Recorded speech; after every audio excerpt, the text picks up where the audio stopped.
Welcome to another video on stories of our history. The year is approximately 550 before the Common Era, and the high, fortress-like city of Ecbatana, known today as Hamadan in western Iran, stands as the glittering nerve center of the Median Empire. Perched at an elevation of roughly 1,850 meters in the foothills of the Alvin range of the Zagros Mountains, Ecbatana was a marvel of ancient engineering. Its royal palace was said to have been built with 7 concentric walls, each inner circle raised above the outer, and the battlements plated with gold, silver, copper, blue, and red pigments that blazed under the Persian sun.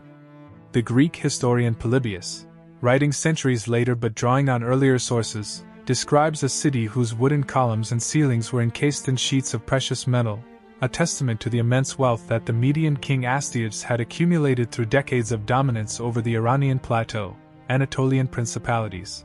and the trade routes linking Mesopotamia to the east.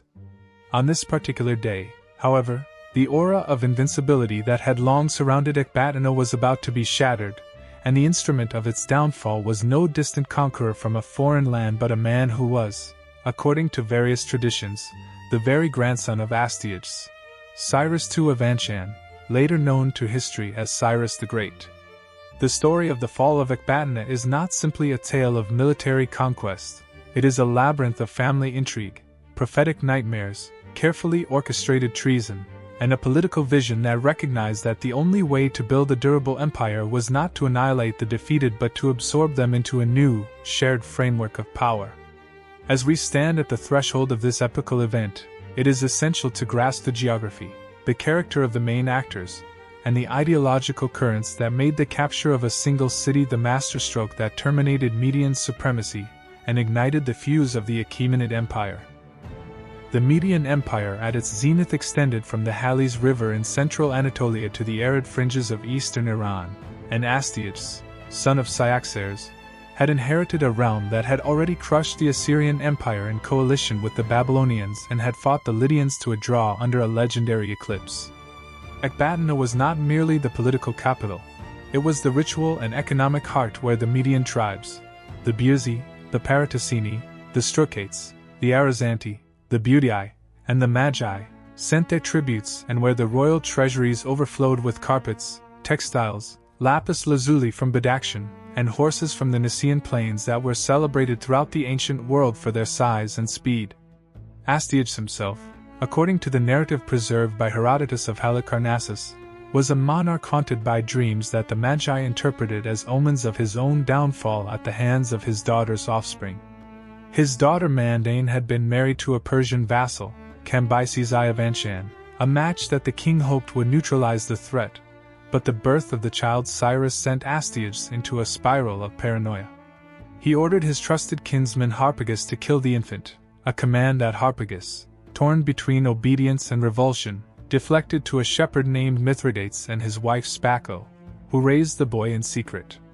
When Cyrus's royal identity was revealed through a boyhood game in which he was chosen king by his playmates, Astyages, on the advice of the Magi, allowed him to return to his biological parents in Persia, a decision that would cost him everything. This web of personal relationships is not legendary embellishment, it is the very fabric of the conflict that led to the fall of Ecbatana, because the bonds of blood, betrayal, and ambition linked the court of Media directly to the rugged hills of Anshan, and they explain why, when the rebellion finally erupted, it carried the explosive force of a family civil war as much as a national uprising. In the Persian heartland, Cyrus had been consolidating his power base long before the open break with his grandfather. He inherited the title of King of Anshan around 559 BC, a dominion that, though nominally subject to the Median overlord, enjoyed considerable autonomy. The Persians themselves were a confederation of 10 tribes, among which the Pasargadae were the most noble, and they occupied the region of modern-day Fars province, a land of stark beauty defined by the saline lake of Boktagan, the austere Pulvar River, and the site that would later become Persepolis. Cyrus immediately began to assert a more independent profile, forging alliances with fellow Persian chieftains and, crucially, re-establishing contact with disaffected Median nobles who resented Astyages' increasingly autocratic style.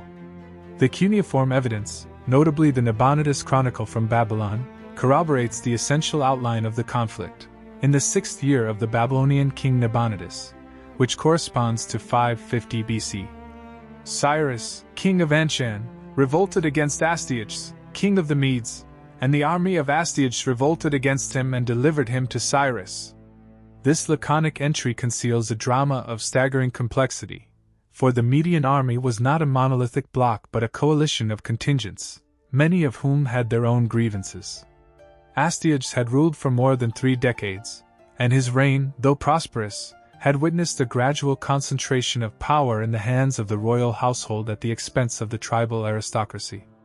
The resentment smoldered particularly hotly in the breast of Harpagus, who had never forgotten that Astyages, upon discovering that the infant Cyrus had not been killed, punished Harpagus by serving him his own son at a banquet, an act of cruelty that the ancient historians used to explain why Harpagus became the secret architect of the Median collapse.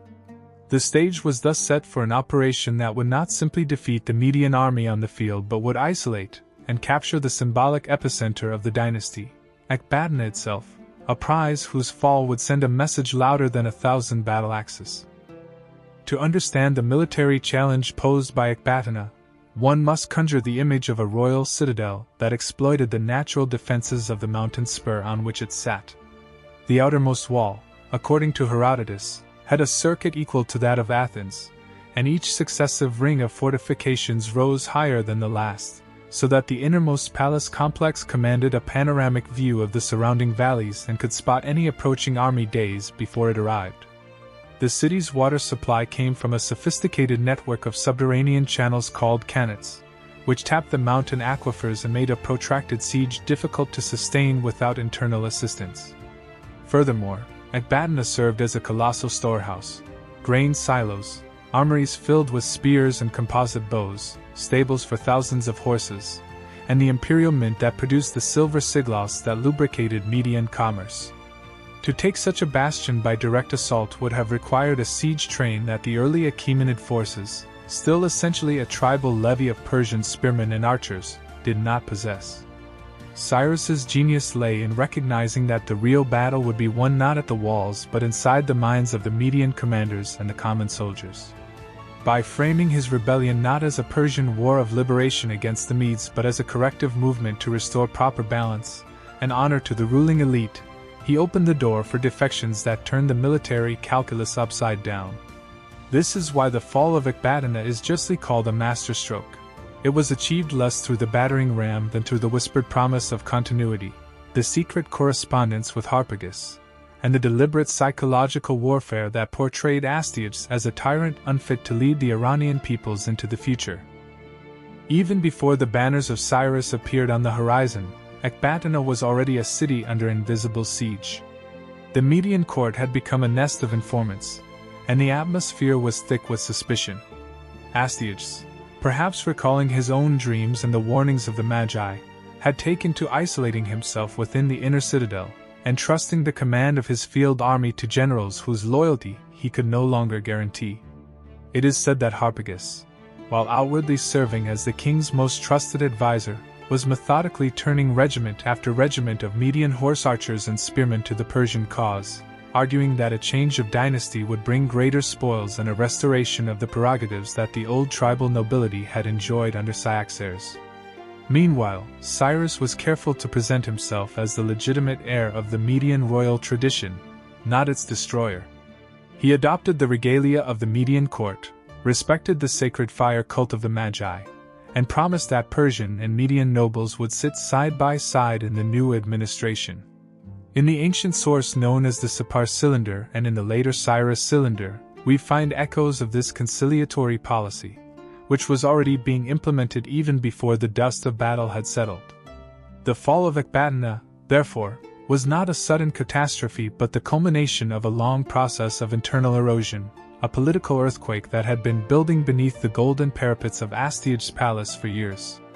When the final moment arrived, it came with a swiftness that stunned the contemporary world, transforming the geopolitical order of the Near East almost overnight, and leaving the Lydians in Sardis and the Babylonians in Mesopotamia scrambling to adjust to a new and frighteningly capable power on their eastern flank. The Median world into which the crisis erupted was still basking in the afterglow of the great victories that had shattered the Assyrian colossus less than a century earlier. In 612 BC, Cyaxares, the father of Astyages, had allied with the Babylonian king Nabopolassar to storm Nineveh, the Assyrian capital on the Tigris, burning its palaces and libraries and bringing to an end an empire that had terrorized the Near East for more than 300 years. The spoils of that victory flowed into Ecbatana in enormous quantities: ivory inlays from Nimrud, tribute lists inscribed on alabaster, and skilled craftsmen deported from conquered cities who taught the Medes advanced techniques in metallurgy, fortification, and textile production.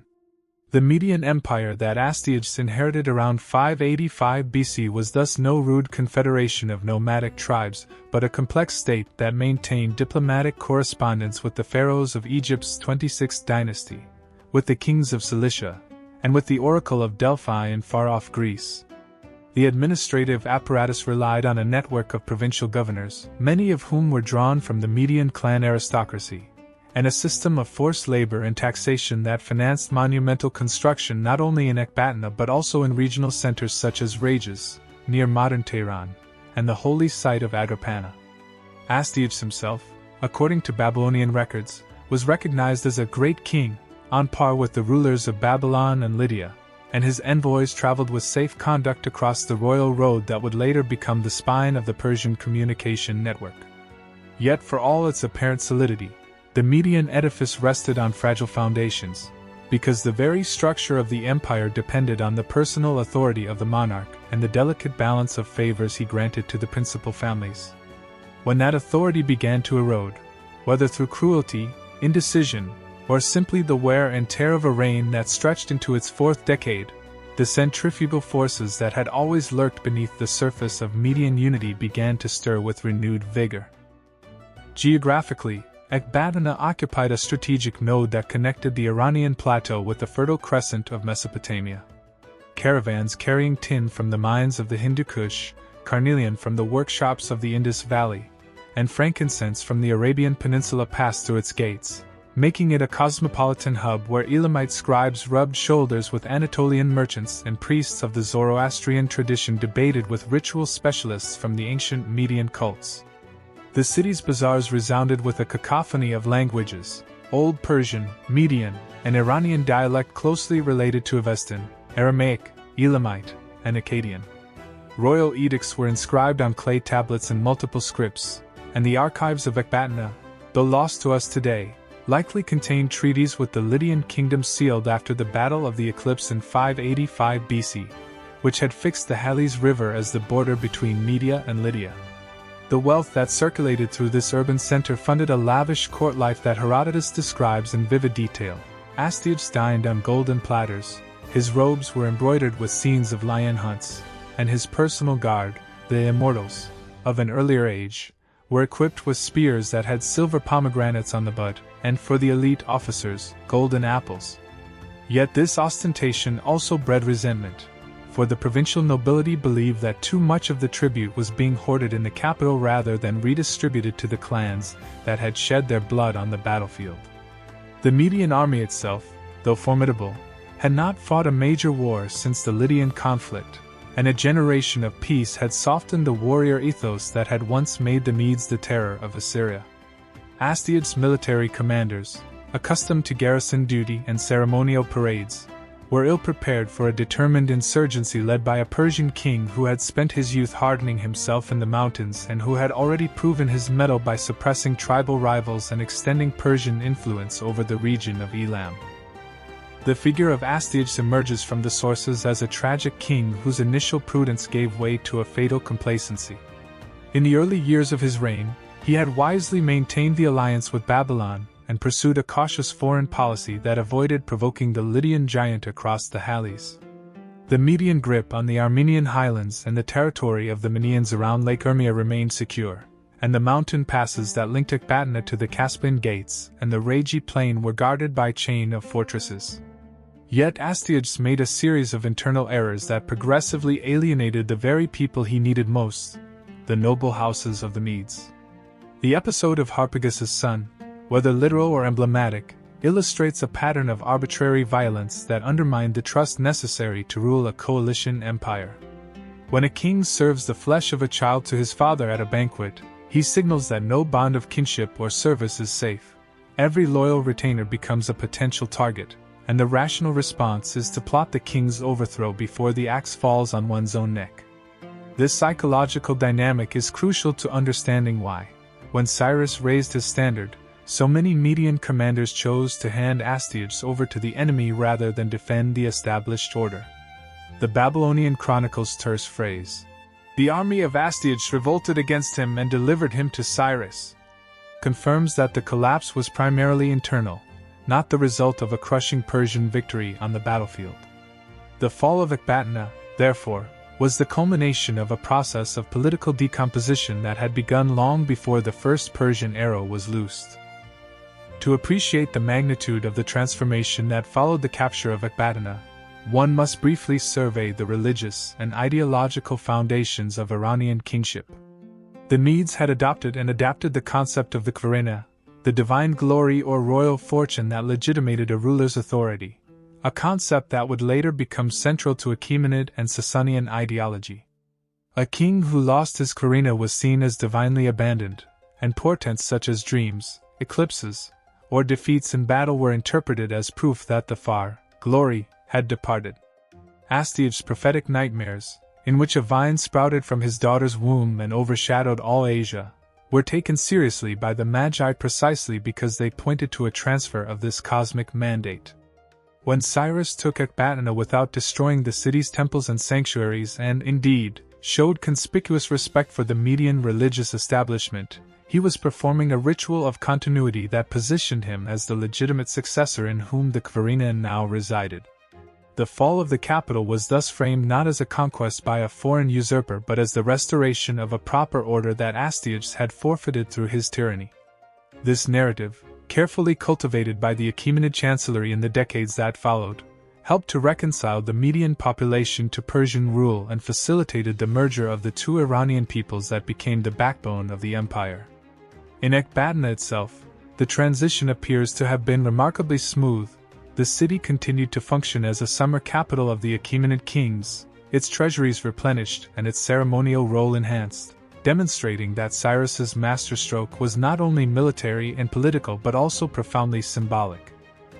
The ancient sources that narrate these events, though often embellished with folklore, converge on the essential sequence. A revolt brewed in Persia under Cyrus. Astyages marched against him with a large army. A series of engagements took place in which some Median units defected, and ultimately the king was captured and his capital taken.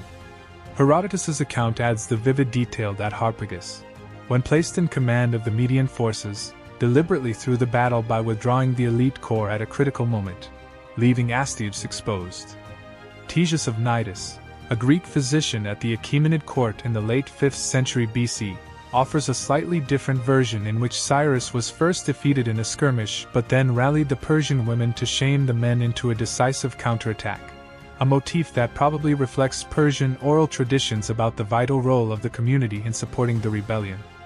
The Nabonidus Chronicle, our only near-contemporary cuneiform witness, is frustratingly brief but invaluable because it pins the revolt to the year 550 BC and confirms the betrayal of the Median army.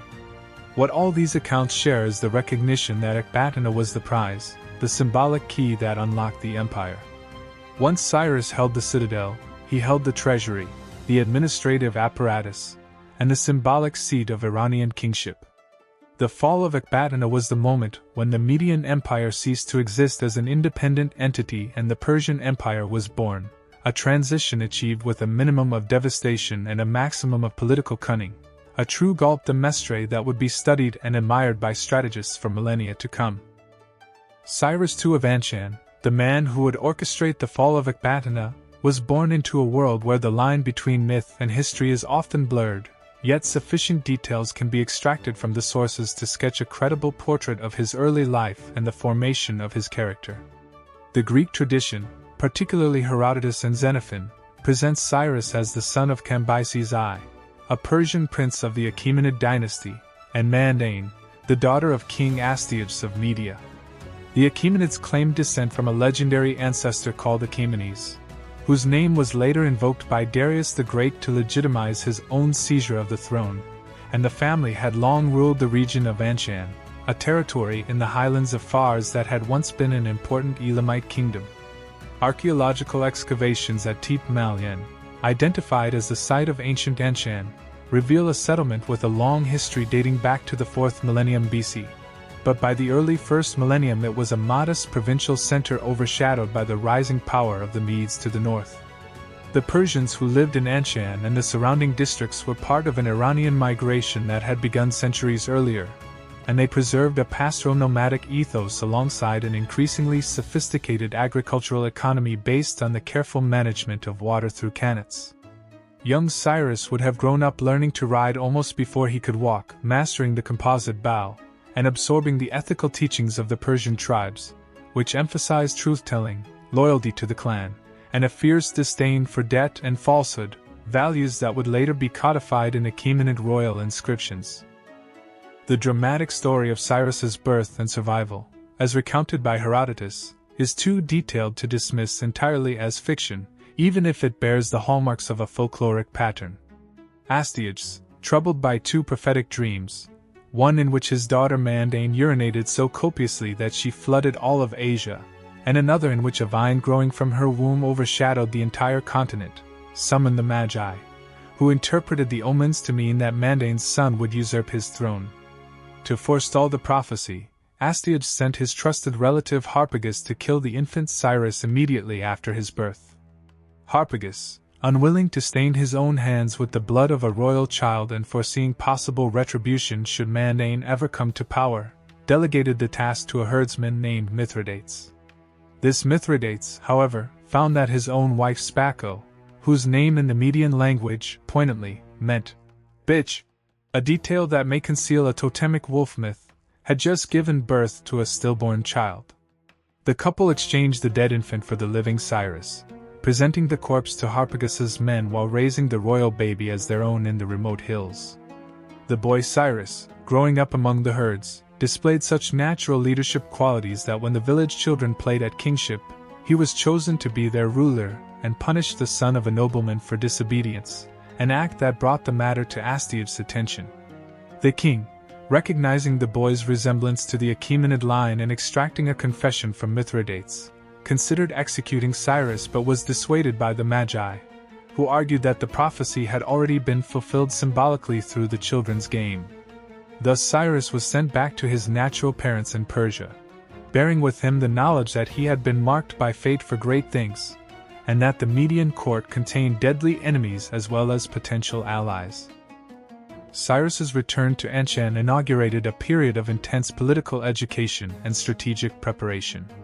His father Cambyses I, still a loyal vassal of Astyages, likely introduced him to the intricate protocols of tribute, alliance, and subordination that governed the relationship between the Median center and the Persian periphery. The young Cyrus learned to navigate the complex tribal structures of the Persians, where the Pasargadae, Maraphii, Maspii, Pantheialae, Derigii, and Germanii tribes each had their own chiefs and traditions, and where the authority of the Anshanite king was continually negotiated through assemblies, gift-giving, and displays of martial prowess. He also absorbed the lessons of Elamite statecraft, for Anshan lay within the old Elamite cultural zone, and Elamite scribes and administrators still maintained traditions of record-keeping, monumental construction, and hierarchical government that went back to the Bronze Age. The title, King of Anshan, that Cyrus inherited was itself written in Elamite cuneiform on seal impressions and foundation tablets, a bilingualism that reflected the multi-ethnic reality of the region.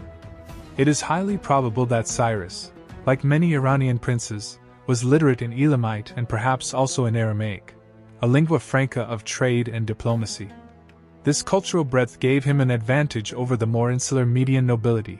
who had concentrated their energies on the northwestern frontiers and had less experience with the sophisticated administrative techniques of the south. When the moment of rebellion arrived, Cyrus could draw not only on the martial vigor of the Persian highlanders but also on the bureaucratic expertise of scribes who could organize supply chains, manage the flow of intelligence, and draft the proclamations that would undermine Astyages' legitimacy. The relationship between Cyrus and Astyages was more than a simple political alliance gone sour. It was a deeply personal family drama that amplified the stakes of the conflict. If Mandane was indeed the daughter of Astyages, then Cyrus was the grandson of the Median king, and his rebellion was a revolt of a junior branch against the senior line of the same dynastic tree. This blood tie cut both ways. On the one hand, it made Cyrus a plausible heir to the Median throne, a figure who could claim legitimacy by birthright rather than simply by conquest. On the other hand, it made Astyages' attempts to suppress him seem like an internal family purge, an uncle or grandfather trying to snuff out a potential rival. The cruelty that Astyages had displayed in the Harpagus affair and in his earlier attempt to murder the infant Cyrus recoiled upon him as evidence of his unfitness for the crown. In the moral universe of ancient Iranian kingship, a ruler who shed innocent blood within the royal family forfeited the protection of the divine powers and invited disaster.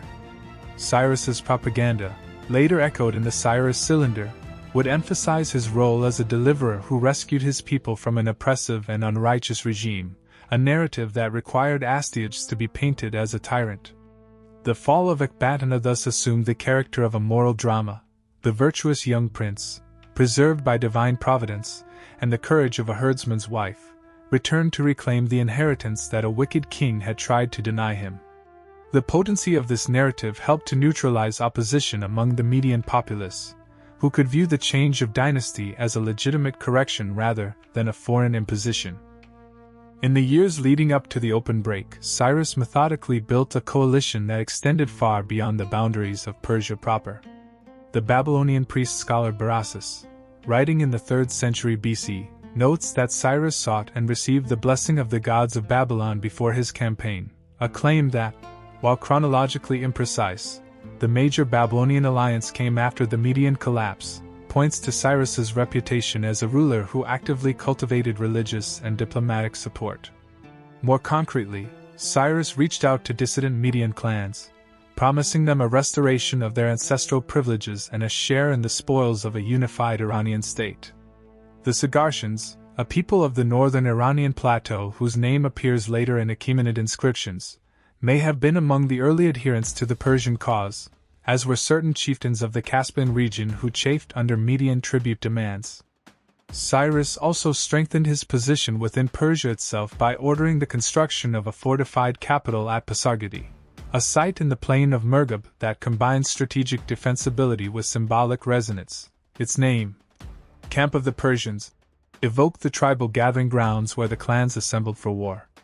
The building of Pasargadae, even in its earliest phases, sent an unambiguous message that Cyrus intended to create a permanent Persian center of power, one that would rival and eventually surpass Ecbatana. The stage was now fully set for the rebellion that would culminate in the most famous masterstroke in ancient Iranian history. The first open act of defiance came, according to the account preserved by the Roman historian Justin, who summarized the earlier work of Pompeius Trogus, when Cyrus sent a message to Astyages demanding that the Persian people be released from their vassal obligations and granted independence. This was not a request but a provocation carefully calibrated to force the Median king into a military response on Persian terms. Cyrus knew that a direct assault on the formidable fortress of Ecbatana while the Median army remained intact would be suicidal. He needed to draw Astyages' forces into the rugged terrain of southern Iran, where Persian knowledge of the mountains and valleys could be exploited to maximum advantage. The region between Anshan and the modern province of Isfahan, traversed by the headwaters of the Zayanda Rud and framed by peaks that rise to over 3,500 meters, offered ideal conditions for a defensive-offensive strategy. Narrow passes where small contingents could hold off larger forces, high plateaus where cavalry could maneuver in open order, and a scarcity of water and fodder that would strain any invading army. Astyages, enraged by the insolence of his grandson, mustered a massive force composed of Median cavalry, allied contingents from the Transcaucasian satrapies, and mercenaries from the warlike tribes of the Elburz range. The chronicles suggest that the Median army may have numbered as many as 100,000 men, though ancient figures for troops' strengths must be treated with caution. A more plausible estimate for a major field army of the era would be between 30,000 and 50,000 combatants, still a formidable host. The king himself, despite his advanced age, took personal command, a decision that reflected both the desperate nature of the crisis and Astyages' determination to crush the rebellion with a decisive show of force. The campaign that unfolded in the spring and summer of 550 BC was shaped by the conflicting intelligence reports that each side received. Astyages relied on a network of spies and scouts who had served the Median crown for generations, but their loyalty had been compromised by Harpagus' secret machinations. The Grand Vizier, as Harpagus may be styled, was in regular correspondence with Cyrus, using merchants and caravanners as couriers to exchange messages concealed in the bellies of hares or sewn into the seams of garments, a standard espionage technique of the ancient Near East. Through these channels, Cyrus was able to learn in advance the composition of the Median forces, the routes they would take, and the disaffection of specific commanders whose units he specifically targeted for defection. On the Persian side, Cyrus organized an efficient intelligence service of his own, drawing on the skills of the mountain tribesmen who could observe enemy movements from concealed positions and relay information by signal fires and courier riders. The Parthians and Hyrcanians, who would later form elite units in the Achaemenid army, may already have been acting as scouts for the Persian king. The asymmetric information advantage that Cyrus enjoyed allowed him to choose the time and place of the initial engagements with a precision that baffled the Median high command. As the Median army lumbered southward, its supply lines were harassed by Persian raiders who struck at night, driving off pack animals and poisoning wells. The moral effect of these attacks was to sow doubt and fear among troops who had expected an easy march against a supposedly inferior enemy. The first major engagement occurred near the border of Persia and Media, at a site that later tradition calls the Battle of Pasargadae or, alternatively, the Battle of the Persian Gate, depending on how one reconstructs the geography. The Median forces, after weeks of arduous marching through waterless terrain, encountered the Persian army drawn up in a carefully chosen defensive position. The Persian formation, unlike the loose swarms of infantry often imagined, was organized into a disciplined phalanx of spearmen known as the Sparabara, who carried large wicker shields and formed a solid wall of points, supported by archers who could unleash volleys of reed arrows with deadly accuracy. The Median cavalry, the pride of Astyages' army, charged the Persian line with the confidence born of generations of military supremacy, expecting the less numerous Persians to break. Instead, the Persian shield wall held, and the Median horses, already exhausted by the long march, recoiled from the bristling spear points. At this critical moment, the key Median commanders who had been suborned by Harpagus withdrew their squadrons from the fight, some turning their horses and riding off the field, others openly defecting to the Persian side.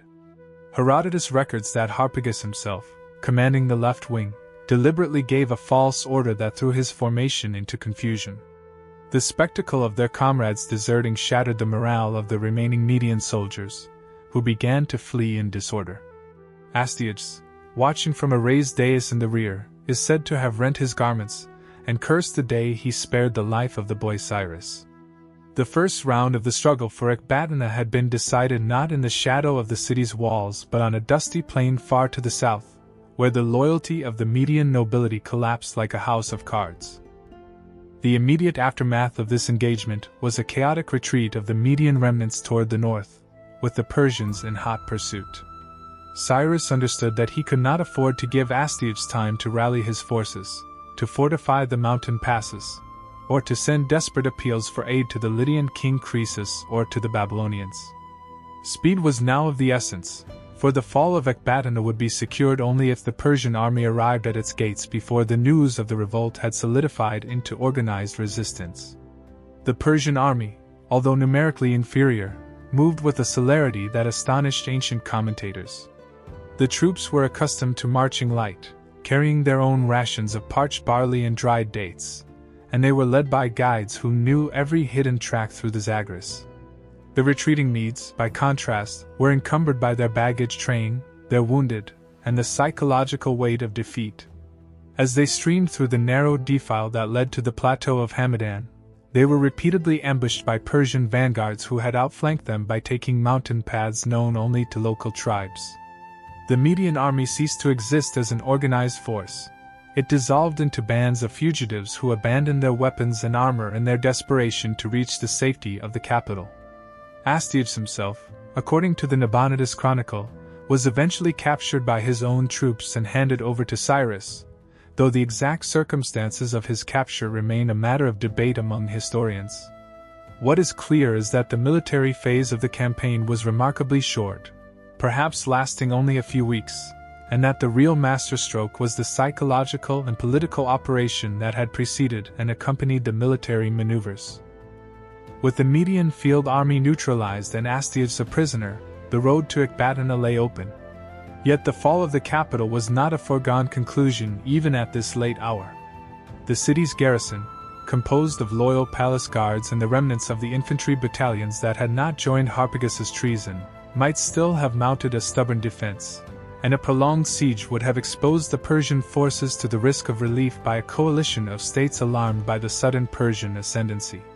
Cyrus therefore resorted to a combination of psychological pressure, bribery, and a solemn promise to spare the city and its inhabitants if they surrendered.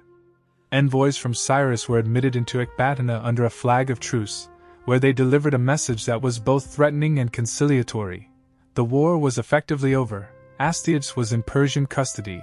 and any resistance would result in the sack of the city and the enslavement of its population, whereas surrender would guarantee the preservation of life, property, and religious institutions. The city council, or whatever body of elders and priests governed in the absence of the king, deliberated under the shadow of the golden walls and decided to open the gates. The fall of Ecbatana was thus accomplished without a stone being thrown, a fitting climax to a campaign that had been won more through political seduction than through bloodshed. The standard of the Achaemenid dynasty, depicting a golden eagle with outstretched wings, was raised over the citadel, and the era of the Median Empire came to a definitive close. When Cyrus the Great rode through the outermost gate of Ecbatana, he entered a city that was at once a monumental treasury, and a living symbol of the empire he had just overthrown. The impression must have been overwhelming. The 7 concentric walls, according to the descriptions that later filtered into Greek literature, rose in the sequence of black, white, purple, blue, orange, silver, and gold, the innermost bastions glittering so brightly that they could be seen for miles across the plain. The royal palace at the center contained a hypostyle hall supported by cedar columns from the forests of Lebanon, their capitals carved into the shapes of bulls and griffins, and the floors were paved with glazed bricks of turquoise and lapis lazuli. The treasury rooms overflowed with ingots of precious metal, chests of minted coins, the first of their kind in this part of the world, pioneered by the Lydians but widely hoarded in Media, and heaps of tribute objects that told the story of Median conquests, ivory plaques from Urartu, bronze cauldrons from Phrygia, cylinder seals from Elam, and alabaster vases inscribed with the names of the Assyrian kings who had once terrorized the Medes' ancestors. The fall of Ecbatana meant that all of this colossal wealth passed into the hands of the Persian king, a transfer of resources so enormous that it single-handedly transformed the economic basis of the nascent Achaemenid state. Cyrus was no longer the ruler of a modest mountain kingdom. He was now the master of a treasury that could finance armies, build cities, and buy the loyalty of chieftains from the Indus to the Aegean. The treatment of the vanquished king, Astyages, was a matter of both public spectacle and careful political calculation. Contrary to the expectations of many, Cyrus did not execute his grandfather or subject him to the gruesome tortures that were common in the aftermath of Near Eastern palace coups. Achaemenid, drawing on Persian court traditions, reports that Cyrus appointed Astyages to the dignified position of governor of a province, possibly Hyrcania in the Caspian region, where he lived out the remainder of his life in comfort, and even retained a ceremonial court. Herodotus gives a different account in which Astyages remained at the Persian court as a kind of honored prisoner until his natural death, and Cyrus was known to treat him with the deference due to a former monarch and a grandfather. Whatever the precise details, the leniency shown to Astyages was a masterstroke of public relations. It demonstrated that the new Persian order was not a regime of bloody vengeance, but a civilized and magnanimous system that valued the preservation of life and dignity. This policy of clemency became a hallmark of Achaemenid kingship, repeated in the treatment of later conquered monarchs such as Croesus of Lydia and the pharaoh Psamtik III. The image of Cyrus as a merciful conqueror, contrasted sharply with the cruelty of Astyages, was deliberately promoted through official art and inscriptions. The famous Cyrus cylinder, composed later in Babylon, articulates a philosophy of benevolent rule that had its first practical expression in the gentle handling of the defeated Median king and his capital. The administrative takeover of Ecbatana was conducted with a precision that reveals the Persian king's long preparation for this moment. Scribes trained in Elamite and Aramaic were dispatched to the archives to inventory the tribute lists, land registries, and diplomatic correspondence that constituted the bureaucratic memory of the Median state. These documents were not destroyed but carefully preserved and translated, forming the basis for the expanded Achaemenid administrative system that would later be perfected under Darius I. The Median nobility who had sided with Cyrus were rewarded with positions in the new government, their sons invited to the Persian court to be educated alongside the sons of Persian aristocrats. The Magi, the priestly class that had held immense influence under the Medes, were confirmed in their privileges and charged with maintaining the fire temples and the sacred rituals that ensured the favor of Ahura Mazda and the other divine beings. By incorporating rather than annihilating the Median elite, Cyrus achieved a fusion of the two Iranian peoples that created a ruling class far larger and more capable than either the Medes or the Persians could have mustered alone. This fusion was commemorated in the royal titulary that Cyrus adopted. King of Anshan gradually gave way to King of Persia, and then, as we see in later inscriptions and the testimony of Babylonian and Greek observers, to Great King, King of Kings, King of the lands, a formula that acknowledged the multi-ethnic and multinational character of the new empire. Ecbatana, the seat of the old order, was retained as one of the capital cities of the Achaemenid realm, used especially as a summer residence because of its cool climate, and the Median bodyguards and courtiers were integrated into the service of the Achaemenid throne. The symbolic dimensions of the fall of Ecbatana extended far beyond the immediate political and military consequences. In the cosmology of the ancient Iranian peoples, a capital city was not merely a place of habitation but a microcosm of the ordered universe, a reflection on earth of the divine order that the wise Lord had established in the heavens. The seven walls of Ecbatana, with their celestial colors, may have corresponded to the seven planets, or the seven climes of Iranian cosmology, and the golden palace at the center represented the seat of the king as the representative of divine authority. By taking possession of this cosmic citadel, Cyrus was claiming the mantle of the universal ruler, the king who maintained the balance between the forces of order and chaos. The Persian adoption and adaptation of Median royal ideology can be traced in the iconography of the reliefs that later adorned Pasargadae and Persepolis, where the king is shown in combat with monsters or seated under a winged disk that represents the divine glory. The fall of Ecbatana was, in this sense, a ritual as much as a military event. The old king, who had lost his kvarina through tyranny, was supplanted by a new king in whom the divine glory now shone more brightly.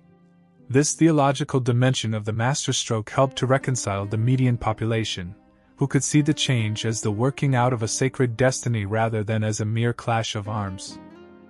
The news of the fall of Ecbatana spread through the ancient world with the speed of a sandstorm, carried by the couriers who galloped along the royal road and by the merchants, whose camels plied the desert tracks from Regi to the Euphrates. In Sardis, the wealthy king Croesus of Lydia, who had an alliance with the Medes through his marriage to a Median princess, received the tidings with shock and alarm. The eastern frontier, which had been stabilized for a generation by the treaty sealed after the Battle of the Eclipse, was suddenly thrown into turmoil. Croesus began to prepare for war, consulting the oracles of Delphi, Dodona, and Ammon to determine whether he should march against the newly risen Persian power. In Babylon, the monarch Nabonidus, absent at the oasis of Tama in Arabia while his son Belshazzar governed the city, recorded the event with a dispassionate note in his chronicle but must have recognized the danger that a vigorous new empire to the east posed to Babylonian hegemony. The fall of Ecbatana set off a chain reaction of diplomatic realignments that would culminate, within a generation, in the Achaemenid conquest of Lydia, Babylon, and eventually Egypt. The masterstroke of 550 BC was thus the first domino in a sequence that would create the largest empire the world had yet seen, stretching from the Aegean Sea to the Indus Valley and from the Caucasus to the cataracts of the Nile. The internal transformation of the Persian state that followed the fall of Ecbatana was as significant as the external expansion that it triggered. Cyrus immediately set about organizing the newly enlarged realm on principles that balanced central authority with respect for local customs and institutions. The Medes were not reduced to the status of a subject people. They became partners in the imperial project, their cavalry forming the elite arm of the Achaemenid army alongside the Persian infantry and the later contingents from the provinces. The tax revenues from Media, which had previously flowed exclusively to the Median king in Ecbatana, were now redirected to the central treasury at Pasargadae and later, to Susa and Persepolis, but a substantial portion was reinvested in the Median lands to maintain the roads, fortresses, and irrigation works that sustained the region's prosperity. Cyrus appointed Median satraps to govern provinces in the northern and western sectors of the empire, men like the famous Datis who would later command the Persian fleet in the campaign against Greece, demonstrating that Medes and Persians could rise to the highest military and administrative ranks on the basis of merit and loyalty. This policy of inclusion proved to be one of the great secrets of Achaemenid longevity. By making the Medes stakeholders in the new order, Cyrus neutralized the threat of revanchist rebellion and created a solid Iranian core around which the more restive provinces, Babylonians, Egyptians, Ionians, could be organized. The economic impact of the fall of Ecbatana radiated outward along the trade routes that crisscrossed the Near East. The Median Empire had already established a network of caravanserais and guarded passes that facilitated commerce, but the unification of the Median and Persian economies under a single administration eliminated internal tolls and standardizing currencies and weights and measures. The flow of precious metals into Ecbatana had a stimulative effect on the entire region. Persian silver coins, modeled on the famous Lydian Croceid staters, began to circulate alongside older forms of bullion, and the increased money supply enabled the financing of large-scale public works. Cyrus initiated building projects at Pasargadae that absorbed craftsmen and laborers from the entire empire, creating a model of imperial architecture that blended Median, Elamite, Assyrian, and Anatolian influences into a distinctive Achaemenid synthesis. The audience hall at Pasargadae, with its forest of columns and its sculpted doorways depicting the king in combat with winged monsters, was a stone manifesto proclaiming that the new dynasty had inherited and surpassed the artistic achievements of all its predecessors. Ecbatana itself, far from being demoted, continued to receive royal patronage, and successive Achaemenid kings added new palaces, gardens, and treasuries to the city, ensuring that its golden battlements remained a symbol of Iranian kingship for centuries to come. The religious policy implemented in the wake of the capture of Ecbatana was another dimension of Cyrus's masterstroke. The Medes had been deeply influenced by the teachings of the Magi, a priestly tribe that specialized in the interpretation of dreams, the sacrifice of horses to the sun and moon, and the maintenance of the eternal fires that were the focus of Iranian worship. Zoroastrianism, the religion associated with the prophet Zarathustra, was probably spreading among the Iranian peoples during this period, and the Achaemenid kings, while not necessarily strict Zoroastrians in the later Sasanian sense, adopted much of its vocabulary and cosmology. Cyrus presented himself as a ruler chosen by Ahura Mazda, the wise lord, to establish order and justice in the world, a claim that simultaneously appealed to the Magi and transcended the sectarian divisions that might have arisen between Median and Persian religious traditions. The temples and fire altars of Ecbatana were not desecrated but endowed with additional revenues, and the Magi were incorporated into the royal entourage, where they advised the king on matters of ritual and interpreted the will of the gods.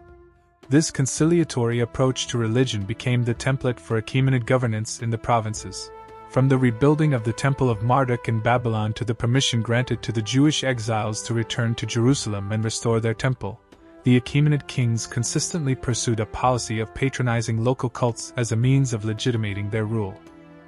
The military reorganization that followed the fall of Ecbatana transformed the tribal levy of the early Persian rebellion into a professional army capable of projecting power over vast distances. Cyrus retained the elite Median cavalry as the striking arm of the army, pairing the horsemen armed with javelins and composite bows with the heavy Persian infantry that formed the solid core of the battle line. The 10,000 Immortals, a unit so named because its numbers were perpetually kept at full strength, likely had its origins in the palace guards that had served Astyages in Ecbatana, now re-equipped and bound by a new oath of loyalty to the Achaemenid king. The system of military colonies, or klarucha, was expanded to provide a reserve of trained soldiers who could be mobilized on short notice to suppress revolts, or to participate in the large-scale expeditions that would soon be launched against Lydia and Babylon. The strategic vision that had guided the campaign against Ecbatana, the exploitation of internal divisions, the use of intelligence and subversion, the combination of speed and psychological warfare, was codified into the doctrines that Achaemenid generals would employ in their future conquests. The fall of the Median capital was thus not merely an end but a beginning, the foundational battle of an empire that would refine the art of imperial conquest to a level of sophistication unmatched in the ancient world until the rise of Rome. The human dimension of the fall of Ecbatana is often overshadowed by the grand narrative of political and military transformation, but it is essential to remember that this was an event experienced in profoundly personal ways by the thousands of individuals who lived in and around the city. For the Median artisan whose family had crafted the enamels on the palace walls for 3 generations, the arrival of Cyrus meant an uncertain future in which his skills would either be valued or rendered obsolete by new tastes and new patrons. For the Persian soldier who had marched from the dusty villages of Anshan with a wicker shield and a bronze spear, the sight of the golden ramparts was a revelation that his sacrifice had not been in vain and that the world he had known was now permanently enlarged. For the women and children of the city, who watched the processions of foreign soldiers through the gates, the days following the surrender were a time of fear and hope, as they waited to discover whether the promised clemency would be honored. The sources are largely silent on these intimate experiences, but the archaeological record, the layers of ash and the patterns of destruction or continuity in habitation, suggests that Ecbatana was not put to the torch, that life continued largely uninterrupted, and that the trauma of conquest was mitigated by the wise policy of the conqueror. The fall of Ecbatana, in its fullest sense, was a human drama as much as a political milestone, and its enduring legacy lies partly in the fact that it was achieved with so little bloodshed, preserving the lives and the cultures that would enrich the Achaemenid Empire. The reverberations of the fall of Ecbatana were felt immediately in the diplomatic and military planning of every major power in the Near East. The Lydian kingdom, the richest and most sophisticated monarchy west of the Halys River, had been content to coexist with the Medes ever since the Battle of the Eclipse in 585 BC, which had ended in a negotiated truce cemented by the marriage of Astyages to a Lydian princess. The sudden collapse of the Median ally and its replacement by an energetic and ambitious Persian monarch disrupted the strategic equilibrium that had allowed Lydia to prosper without the burden of major warfare. King Croesus, whose name became a byword for opulence, confronted a stark choice. He could accept the new order and seek an accommodation with Cyrus, or he could attempt to crush the upstart Persian power before it consolidated its hold on Media. The decision to consult the oracles, not only Delphi but also the sanctuaries of Dodona in Epirus, Ammon in the Libyan desert, and Abe in Phocis, reveals the weight that Croesus placed on the crisis. The ambiguous response of the Pythian priestess at Delphi, that if Croesus attacked the Persians he would destroy a great empire, is one of the most famous prophetic utterances in history, and its tragic misinterpretation led directly to the Lydian campaign of 547 to 546 BC. That campaign, which ended with the capture of Sardis and the absorption of Lydia into the Achaemenid domain, was the direct and immediate consequence of the strategic vacuum created by the fall of Ecbatana. The masterstroke of 550 BC had shattered one empire and triggered a chain of events that would swallow another within half a decade. The Babylonian reaction to the fall of Ecbatana was more measured but ultimately equally fateful. Nabonidus, the last king of the Neo-Babylonian Empire, had been pursuing a controversial religious policy that alienated the priesthood of Marduk, the patron deity of Babylon, and had spent years in the Arabian oasis of Tama, leaving the governance of the capital to his son Belshazzar. The disappearance of the Median buffer meant that the Babylonian Empire now faced a direct border with the newly unified and aggressive Persian state. The Nabonidus Chronicle, our most reliable contemporary source, records the fall of Astyages with studied neutrality, but the implicit anxiety can be read between the lines. The scribes of Babylon, who had once celebrated the destruction of Nineveh in alliance with the Medes, now recorded the extinction of their former ally with the realization that they might be next. Nabonidus attempted to shore up his defenses by constructing fortifications at the strategic junction of Sippar and by seeking alliances with the Arabs and the Egyptians, but the internal divisions within Babylon, the discontent of the Marduk priesthood, and the economic strains caused by the king's prolonged absence, had already fatally weakened the state. When Cyrus finally marched against Babylon in 539 BC, the city fell with a swiftness that astonished contemporaries, its gates opened by traitors or by divine intervention, depending on the source. The psychological impact of the fall of Ecbatana had been so great that when Cyrus's heralds approached the walls of Babylon, they could proclaim that the king who had overthrown the Medes and the Lydians was now at hand, and resistance seemed futile. Thus the fall of Ecbatana was the key that unlocked the entire succession of conquests that built the Achaemenid Empire. The geopolitical transformation that followed the fall of Ecbatana was not limited to the conquest of existing states. It also involved the incorporation of vast regions that had previously been marginal to the great empires. The collapse of Median authority in the Zagros Mountains, the Armenian highlands, and the Caspian littoral created a power vacuum that Cyrus moved rapidly to fill. The Manaeans, a people who had inhabited the region around Lake Urmia since the 2nd millennium BC and had oscillated between Assyrian, Urartian, and Median suzerainty, were absorbed into the Persian administrative system. The kingdoms of the Caucasus, Chalkis on the Black Sea coast, Iberia in the east, and the various Albanian tribes, were compelled to acknowledge the suzerainty of the great king, sending tributes of gold, horses, and slaves to the Persian court. The Scythian nomads who roamed the steppes north of the Black Sea were a constant threat that the Medes had struggled to contain. Cyrus, after completing the western conquests, turned his attention to the northeastern frontier, where he ultimately met his death campaigning against the Masterstroke in 530 BC. The fall of Ecbatana thus initiated a process of imperial expansion that, within the span of a single reign, created a territorial state of almost 4 million square kilometers, a domain that required new forms of administration, communication, and defense that the earlier Iranian politics had never needed. The capture of a single city, achieved through a combination of treason, propaganda, and military bluff, had unlocked the potential for a world empire. The administrative geography of the Achaemenid Empire, later codified by Darius I into a system of 20 satrapies, had its origins in the arrangements that Cyrus put in place immediately after the fall of Ecbatana. The Median heartland was organized as a distinct administrative unit, the satrapy of Media, with its capital at Ecbatana and its governor drawn from the highest ranks of the Persian nobility. The satrap was responsible for the collection of taxes, the maintenance of roads and garrisons, and the administration of justice according to both local custom and imperial law. The tax assessment of Media was set at 450 silver talents annually, a figure recorded by Herodotus in his detailed list of Achaemenid revenues, in addition to the supply of horses, mules, and military contingents. The satrapy of Media also included the territories of the Parthians, the Hyrcanians, and other northern peoples, forming a massive block of military manpower that was vital to the empire's defense.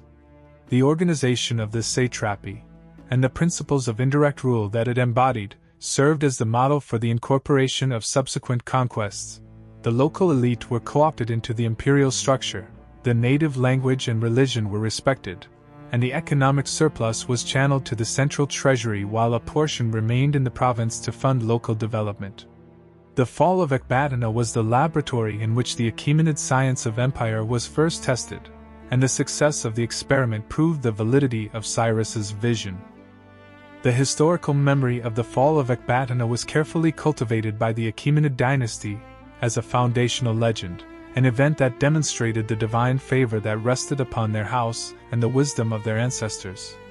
In the reliefs of Pasargadae and Persepolis, the figure of Cyrus is never shown in the act of humiliating a defeated enemy, in sharp contrast to the Assyrian and Babylonian royal iconography that exulted in the degradation of the vanquished.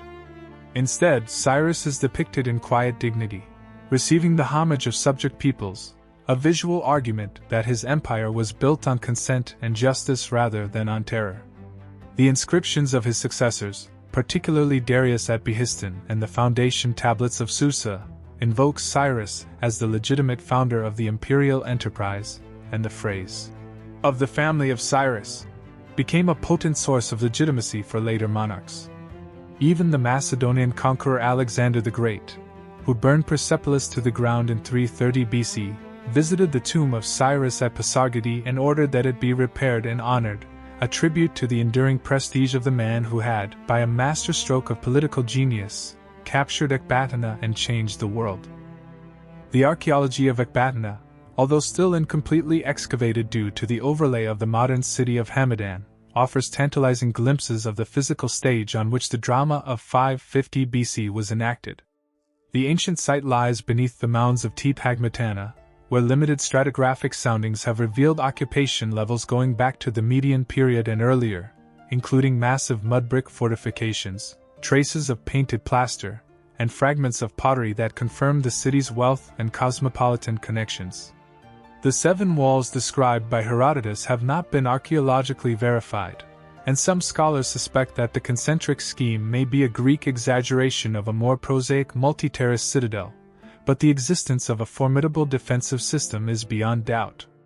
The city's location at the crossroads of the east-west route from the Iranian plateau to Mesopotamia and the north-south route from the Caspian to the Persian Gulf made it a natural emporium, and the archaeological evidence for imported goods, including Lydian electrum coins, Egyptian faience amulets, and Greek painted pottery, confirms the literary picture of a city enmeshed in a far-flung commercial network.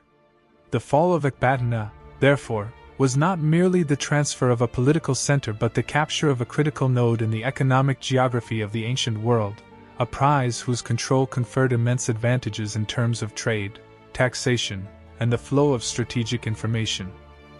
The Median capital was also a center of intellectual and religious activity that the Achaemenids were careful to preserve and promote. The Magi of Ecbatana were famous throughout the ancient world for their esoteric knowledge, their skill in dream interpretation, and their elaborate sacrificial rituals, and Greek and Roman writers from Herodotus to Pliny the Elder speculated about the nature of Median religion with a mixture of awe and condescension. The great fire temples of Ecbatana, where the sacred flame was kept perpetually burning on an altar of stone, became sites of pilgrimage for Zoroastrians in later periods, and the traditions of the Magi deeply influenced the development of Achaemenid court ceremonial. The fall of the city to Cyrus did not interrupt this religious life but rather enriched it, as the king donated a portion of the captured treasures to the temples and consulted the Magi on matters of state. The continuity of religious institutions across the political rupture of 550 BC is a testament to Cyrus's political wisdom. He understood that the hearts of the Median people could be won by respecting what they held most sacred, a lesson that he and his successors applied repeatedly in their dealings with the Babylonians, the Egyptians, and the Jews. The historical methodology required to reconstruct the fall of Ecbatana must navigate the treacherous waters of sources that are often late, fragmentary, and ideologically charged. The Greek accounts, particularly those of Herodotus, Ctesias, and the derivative universal histories of Diodorus Siculus and Pompeius Trogus, provide the most detailed narratives, but they were written long after the events they describe and are shaped by Greek literary conventions and the interests of their Persian informants. Herodotus, who visited the Achaemenid Empire in the mid-5th century BC, relied on oral traditions that had already been polished into patriotic legends by the Persian court and the subject peoples. The cuneiform sources, principally the Nabonidus Chronicle and a few economic documents from the Babylonian archives, offer contemporary confirmation of the basic outline but lack the dramatic detail that makes the story come alive. The archaeological evidence is still fragmentary, although ongoing work at Hamadan and the surrounding region continues to add new data points. The challenge for the modern historian is to combine these disparate sources into a coherent account that respects the canons of evidence while acknowledging the literary and ideological dimensions of the narrative. The fall of Ecbatana, precisely because it is so richly documented in later tradition, offers a unique case study in the interplay between historical fact and cultural memory, between what actually happened on those spring days of 550 BC and the stories that the Persians, the Medes, and the Greeks told themselves about what had happened. The immediate aftermath of the capture was a flurry of administrative activity designed to normalize the transition of power and to project an image of continuity and stability. Cyrus issued a series of decrees that confirmed the property rights of the Median nobility, granted tax exemptions to certain temple estates, and proclaimed a general amnesty for those who had fought on the losing side, provided they swore allegiance to the new regime. The Median army was reorganized under Persian command, its units retaining their traditional names and emblems, but now swearing loyalty to the King of Kings. The royal harem of Astyages, which included wives, concubines, and daughters from allied dynasties, was treated with respect and integrated into the Achaemenid court, a move that prevented the noble families of those women from seeking revenge. Cyrus also took the precaution of sending hostages from the most powerful Median families to his new capital at Pasargadae, where they were raised alongside Persian children and gradually acculturated to the new order, a standard imperial practice that had been used by the Assyrians and would later be emulated by the Romans. The fall of Ecbatana was thus as much a matter of bureaucratic statecraft as of military prowess, and the surviving records, fragmentary though they are, attest to the thoroughness with which Cyrus and his advisors planned the integration of the conquered kingdom into their expanding domain. The strategic vision that underlay the fall of Ecbatana was not limited to the immediate conquest of Media. It was part of a larger plan to create a unified Iranian state that could serve as the base for further expansion in all directions. Cyrus clearly understood that the Persian homeland alone was too small and too poor to support a bid for empire. But the combination of Persia and Media provided a demographic and economic foundation that was almost unbeatable. The fusion of the two Iranian peoples created a military manpower pool of hundreds of thousands of soldiers, a cavalry arm that was unmatched in the ancient world, and an administrative class that combined the rugged tribal traditions of the Persians with the sophisticated court culture of the Medes. This fusion was the true masterstroke of the fall of Ecbatana, for it transformed Cyrus from a regional rebel into the ruler of a power that could challenge and defeat the great established empires of the age. The subsequent conquests, Lydia, Babylon, Egypt, the Indus Valley, were all built on the platform that was created in the wake of the capture of the Median capital.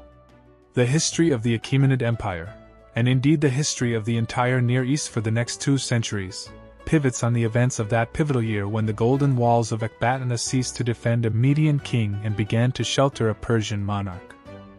The human relationships that made the fall of Ecbatana possible were not simply those between kings and generals but also the dense web of familial, tribal, and personal loyalties that constituted the social fabric of the Median and Persian worlds. The story of Harpagus, the grandee who swallowed his own son in a dish of meat and then waited years for his revenge, is a paradigm of the kind of intimate enmity that could determine the fate of empires. Harpagus did not act alone. He was the focal point of a widespread conspiracy that included dozens of Median noble families whose lands, honors, and lives had been threatened by Astyages' unpredictable cruelty. The ancient sources give us only a few names: Harpagus, Mithridates, Spaco. But behind these names were clans, households, and networks of clients who would follow their patrons into rebellion or into loyalty. The fall of Ecbatana was the outcome of 1,000 whispered conversations in the courtyards of the capital, 1,000 secret letters carried by trusted servants across the mountain passes, 1,000 moments of hesitation or resolve that cumulatively tilted the balance against the established order. To understand the masterstroke, one must imagine the invisible architecture of trust and betrayal that structured the Median court, an architecture that Cyrus learned to manipulate with the skill of a master builder. The character of Cyrus himself, as reconstructed from the sources and from the later Persian traditions preserved in the Shahnameh, was central to the success of the operation. He was not merely a clever strategist but a leader who inspired intense personal loyalty in his followers, a man whose charisma and generosity attracted adherents from every walk of life. Xenophon's Cyropedia, a partly fictionalized biography, portrays Cyrus as the ideal ruler, combining the wisdom of the philosopher with the courage of the warrior and the fairness of the judge. Even if the Cyropedia is unreliable as history in the modern sense, it captures something essential about the Persian cultural memory of Cyrus. He was the paradigmatic king because he understood that power ultimately rests on the willing consent of the governed, not on the lash of the slave driver. The clemency shown to Astyages, the respect paid to the Magi, the integration of the Median nobility, all these policies flowed from Cyrus's conviction that the best way to secure a conquest was to make the conquered into partners. The fall of Ecbatana was a masterpiece of statecraft precisely because it converted a defeated enemy into a loyal subject base, a conversion that was only possible because of the personal qualities of the man who engineered it. The economic foundations of the Median Empire that fell into Cyrus's hands were extraordinarily diverse and productive. The highlands of Media proper were famous for their horse breeding, and the Nicaean plains between Ecbatana and the Caspian produced the magnificent steeds that were the pride of the Median cavalry, and would later be depicted in the reliefs of Persepolis. The valleys of the Zagros were terraced and irrigated, producing wheat, barley, grapes, and the famous Median apples whose fragrance was celebrated by Greek poets. The mountain forests yielded timber for construction and fuel for metallurgy, and the upland pastures supported vast herds of sheep and goats, whose wool was woven into the carpets and textiles that were a staple of Median commerce. The fall of Ecbatana gave Cyrus control over these resources, and he immediately set about organizing their exploitation on a larger scale, establishing royal stud farms, granaries, and textile workshops that supplied the needs of the court and the army. The economic policies of the early Achaemenid state, which involved the systematic taxation of agriculture, the regulation of trade, and the accumulation of a central reserve of precious metals, can be traced back to the lessons that Cyrus learned in managing the newly acquired Median territories. The capture of Ecbatana was thus an economic as well as a political revolution, shifting the center of gravity of Iranian civilization from a decentralized tribal economy to a centrally managed imperial system. The cultural legacy of the fall of Ecbatana is woven into the fabric of Iranian identity to the present day. The Medes, who might have been forgotten as a minor tribe of the Zagros, were immortalized as the direct predecessors of the Persians, the elder brothers in the Iranian family whose wisdom and valor were absorbed into the Achaemenid synthesis. The word, Mede, became so closely associated with the Persian Empire that the Greeks frequently called the Achaemenids Medes, and the biblical book of Daniel refers to the law of the Medes and the Persians as a proverbial expression of unchangeable decree. The city of Ecbatana itself, under the name Hamadan, remained an important provincial capital through the Seleucid, Parthian, and Sasanian periods, and its association with the glory of ancient Media gave it an enduring prestige. The tomb of Esther and Mordecai in Hamadan, a Jewish pilgrimage site, is a tangible reminder of the religious toleration that was a hallmark of Achaemenid rule, a policy that had its first dramatic expression in the gentle treatment of Ecbatana and its institutions. The fall of Ecbatana was not an ending but a transformation, a moment when the torch of Iranian civilization passed from one branch of the family to another, burning all the brighter for the transfer. In the larger sweep of world history, the fall of Ecbatana marks the moment when the center of gravity of the Near East shifted decisively from the ancient riverine civilizations of Mesopotamia and Egypt to the highland empires of the Iranian plateau. For 2,000 years, the major powers had been the city-states and territorial states of the alluvial plains, Sumer, Akkad, Babylon, Assyria, Egypt, while the pastoral tribes of the mountains were marginal participants in the great game of empire. The rise of the Medes had begun to change this pattern, but the Median Empire was still essentially a Mesopotamian-style state, oriented toward the west and dependent on the cultural models of its predecessors.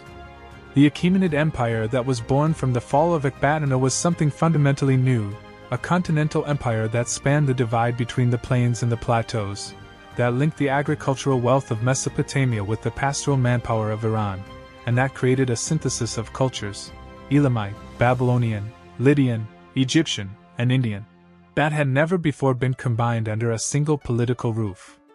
The masterstroke of Cyrus was not just the capture of a city, it was the inauguration of a new kind of imperial project, one that would serve as the model for the Seleucids, the Parthians, the Sasanians, the Caliphates, and indeed for the modern states of the Middle East. The fall of Ecbatana was the beginning of a story that is still being written. Narraqueo para o capítulo 10, Crier Archivo, Chapter 10. Wave. The military tactics employed by Cyrus in the campaign that culminated in the fall of Ecbatana reveal a commander who was willing to innovate and to adapt the traditions of Iranian warfare to the specific challenges he faced.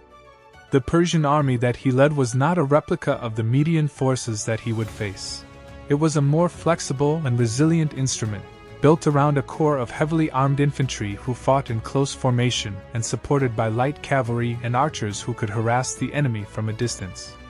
The use of the wicker shield, the spara, as a portable defensive wall was an adaptation of the tactics of the Elamites and the Babylonians, and the Persian archers, trained from childhood to loose their arrows with deadly speed and accuracy,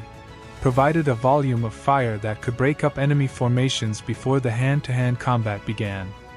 The Median cavalry, for all its reputation, was primarily a force of mounted archers and javelin throwers who relied on mobility and the shock of a sudden charge. Against a steady infantry line protected by shields and backed by archers,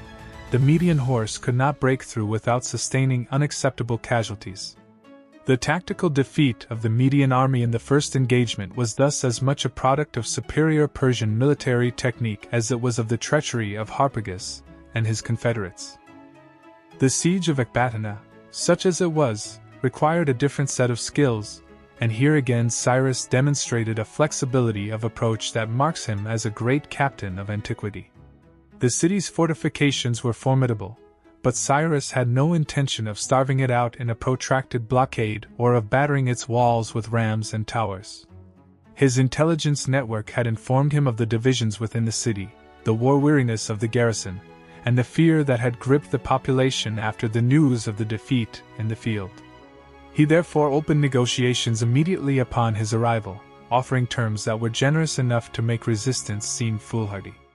The envoys who entered Ecbatana under a flag of truce were not merely messengers. They were skilled diplomats who had been briefed on the specific concerns of each faction within the city. They promised the priests that their temples and endowments would be respected, the merchants that trade would continue uninterrupted and that the new dynasty would maintain the roads and suppress banditry, the common people that their lives and property would be spared and that the transition would bring no sack or massacre. The city fathers, recognizing the futility of resistance against an enemy who had already demonstrated his military superiority and his willingness to reconcile, made the rational calculation to surrender. The fall of Ecbatana was thus a triumph of psychological warfare and diplomatic finesse as much as of armed force, a pattern that would be repeated in the subsequent Achaemenid conquests of Babylon and of the Ionian Greek cities. The capture of Astyages himself was the symbolic climax of the campaign, and the ancient sources offer several variant accounts of how it occurred. According to Herodotus, after the defeat of his army, Astyages was captured in a final stand at Ecbatana, dragged from the citadel, and delivered to Cyrus. Ctesias, who claims to have consulted Persian royal archives, tells a more complicated story in which Astyages fled to a stronghold in the mountains and held out for some time before being betrayed by his own attendants. The Nabonidus Chronicle is silent on the details, recording only that Astyages was captured and taken to Cyrus. Whatever the exact mechanism, the capture of the king was essential to Cyrus's legitimacy, for a living monarch in enemy hands was a perpetual threat around which resistance could crystallize. By taking Astyages alive and treating him with respect, Cyrus removed the rallying point for Median revanchism and demonstrated that the old king had abdicated his claim to the throne. The psychological impact of seeing the mighty Astyages, who had once commanded the largest empire in the world, reduced to a respectful subordinate of his grandson, must have been immense, and it reinforced the message that a new order had been established that it would be futile to challenge.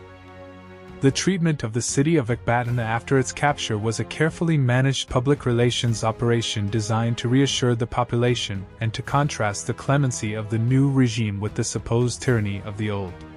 Cyrus issued a proclamation that was read aloud in the public squares, guaranteeing the safety of all inhabitants, the inviolability of private property, and the continued worship of the gods according to the traditional rites. The treasury was inventoried, but the looting that normally accompanied a conquest was strictly forbidden. Persian soldiers caught stealing were executed as an example. The city's infrastructure was quickly restored to normal, and Cyrus made a point of visiting the main fire temple to offer sacrifice, a gesture that signaled his respect for Median religion and his desire to be accepted as the legitimate successor of the Median kings. The Median nobility who had not participated in the rebellion were not punished but were invited to present themselves at court, where they were received with honor and offered positions in the new administration. This policy of magnanimity was not simply altruism. It was a calculated strategy to minimize the costs of occupation and to accelerate the absorption of Media into the Persian Empire. The fall of Ecbatana was, in effect, a velvet conquest, and the speed with which normal life resumed in the city is a testament to the effectiveness of the policy. The propaganda value of the fall of Ecbatana was exploited by the Achaemenid chancellery for decades, if not centuries, after the event. The palace reliefs and inscriptions of later kings repeatedly allude to the legitimacy of the Achaemenid line, tracing it back to Cyrus and, through him, to Achaemenes, the eponymous ancestor. The capture of Ecbatana was probably commemorated in now-lost epic poems that were recited at the Persian court, the predecessors of the Shahnameh traditions that celebrated the deeds of the ancient Iranian kings. The Greeks, who were both fascinated and appalled by the Persian Empire, transmitted their own versions of the story, adding the kind of moral and dramatic details that made the tale a staple of rhetorical and historical writing. The fall of Ecbatana became a topos, a standard example of how a small but determined power could overthrow a great but decadent empire through a combination of courage, cunning, and divine favor. In later centuries, when the Roman Empire confronted the Parthians and the Sasanians, the memory of Cyrus's masterstroke was invoked as a reminder that the Iranian peoples, when united under a capable leader, were capable of astonishing feats of conquest and political organization. The long-term consequences of the fall of Ecbatana for the development of Persian administrative institutions cannot be overstated. The Achaemenid system of governance, which reached its classic form under Darius I in the late 6th century BC, had its roots in the ad hoc arrangements that Cyrus put in place to manage the newly conquered Median territories. The satrapy system, in which provinces were governed by appointed officials who reported directly to the central court, was a rationalization of the earlier Median practice of entrusting regions to loyal tribal chieftains, now made more systematic and subject to imperial oversight. The position of the Eye of the King, a traveling inspector who monitored the conduct of satraps and ensured compliance with royal decrees, may have been inspired by the need to supervise the newly integrated Median elites and to prevent them from reasserting their independence. The imperial postal system, with its relays of mounted couriers who could transmit messages from Ecbatana to Susa in a matter of days, was an innovation that built on the existing Median road network but vastly expanded its capacity and reliability. The fall of Ecbatana, by merging the Median and Persian administrative traditions, created a laboratory in which the techniques of imperial governance were tested and refined, and the successful integration of Media into the Persian state provided a blueprint for the incorporation of Babylon, Egypt, and the other provinces that were subsequently added to the empire. The religious landscape of the Achaemenid Empire was also profoundly shaped by the events surrounding the fall of Ecbatana. The Median Magi, who had been the custodians of Iranian religious traditions since time immemorial, were confirmed in their position and became an integral part of the Achaemenid court. The great ritual of the horse sacrifice, which the Magi performed for the souls of departed kings and for the welfare of the realm, was adopted by the Persian monarchs and continued to be practiced until the Islamic conquest. The Zoroastrian faith, which was either the official religion of the Achaemenids or at least the personal creed of many of the kings, spread from its probable homeland in eastern Iran across the entire plateau, carried by the prestige of the dynasty that had united the Iranian peoples. The fall of Ecbatana facilitated this religious unification by breaking down the barriers between the Median and Persian sacred landscapes, allowing the fire temples of Media to be linked with those of Persia in a network of holy sites that affirmed the spiritual unity of the empire. The policy of religious toleration that characterized Achaemenid rule, famously expressed in the Cyrus Cylinder's declaration of freedom of worship for the Babylonians and the permission for the Jews to rebuild the temple in Jerusalem, can be traced back to the conciliatory approach that Cyrus took toward the Median religious establishment in the immediate aftermath of the conquest. The impact of the fall of Ecbatana on the art and architecture of the Achaemenid period was equally profound. The palaces of Pasargadae, Persepolis, and Susa, with their monumental staircases, their forests of columns, and their elaborate relief sculptures depicting processions of tribute-bearers from every corner of the empire, synthesized Median, Elamite, Assyrian, and Anatolian influences into a distinctive imperial style. The use of the seven-colored glazed bricks on the friezes of Susa, which recalled the seven-colored walls of Ecbatana as described by Herodotus, was a deliberate allusion to the Median capital and a claim that the Achaemenid dynasty had inherited and surpassed the architectural achievements of its predecessors.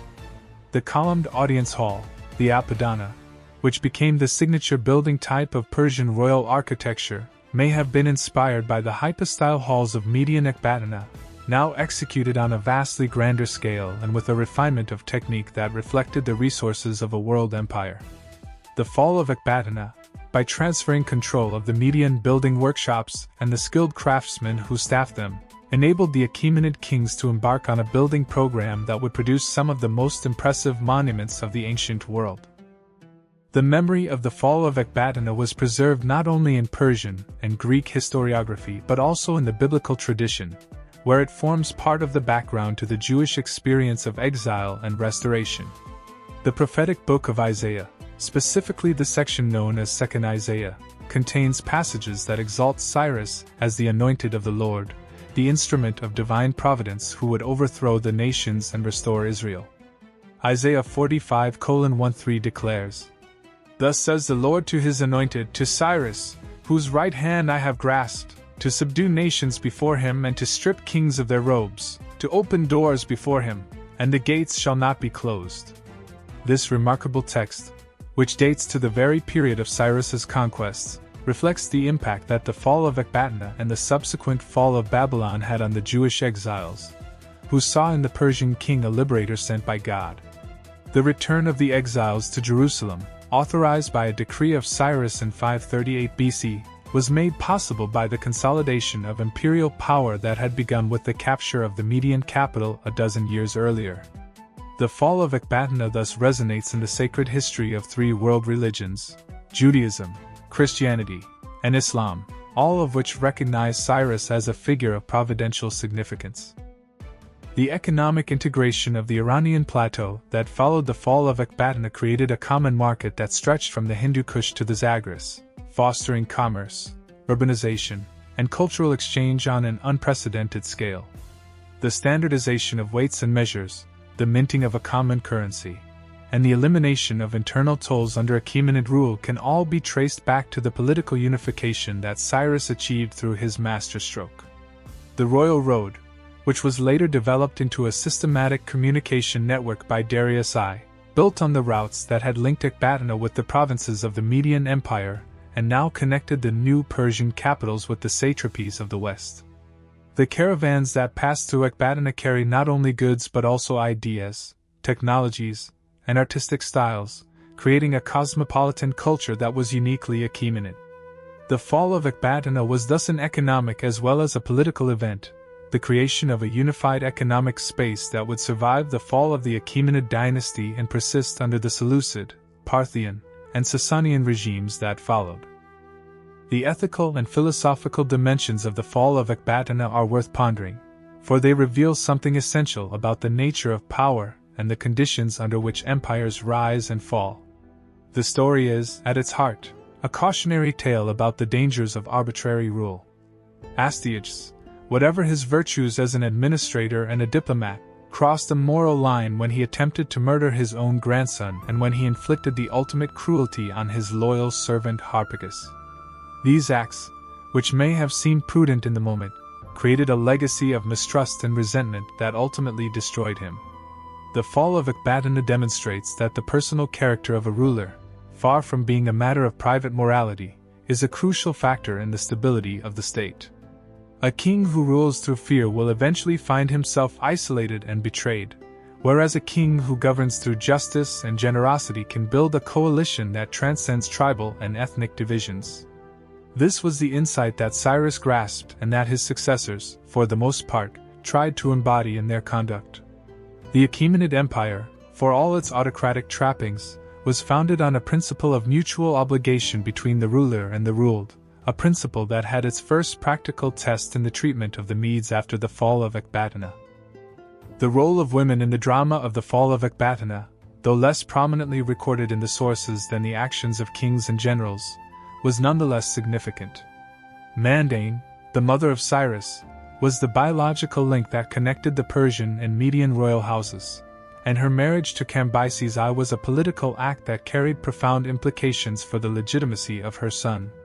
Spako, the herdsman's wife who saved the infant Cyrus, is a shadowy figure in the historical record, but her act of maternal compassion set in motion the events that would lead to the downfall of Astyages. The daughters and wives of the Median nobility who were taken into the Achaemenid court after the conquest served as hostages and as agents of acculturation, helping to bind the two Iranian peoples together through marriage alliances and social networks. In the later Achaemenid period, women of the royal family exercised considerable influence behind the scenes, as the stories of Atossa, Persides, and Statura attest, and this tradition of female political agency may have been strengthened by the integrative policies that Cyrus initiated in the wake of his masterstroke. The fall of Ecbatana was not solely a masculine enterprise. It was a family drama in which the bonds of kinship, marriage, and motherhood played a determining role. The environmental context of the fall of Ecbatana is an often overlooked but essential element of the story. The climate of the Iranian plateau during the mid-6th century BC was slightly wetter and cooler than it is today, allowing for more extensive agriculture and denser settlement in the highland valleys that supplied the Median capital. The grasslands of Media provided excellent pasture for the horses that were the backbone of the military, and the forests of the Zagros yielded the timber that was essential for building and for the smelting of iron and bronze. The water resources of the region, managed through an ancient network of qanats and canals, supported a population that was larger and more prosperous than the dry landscapes might suggest to the modern traveler.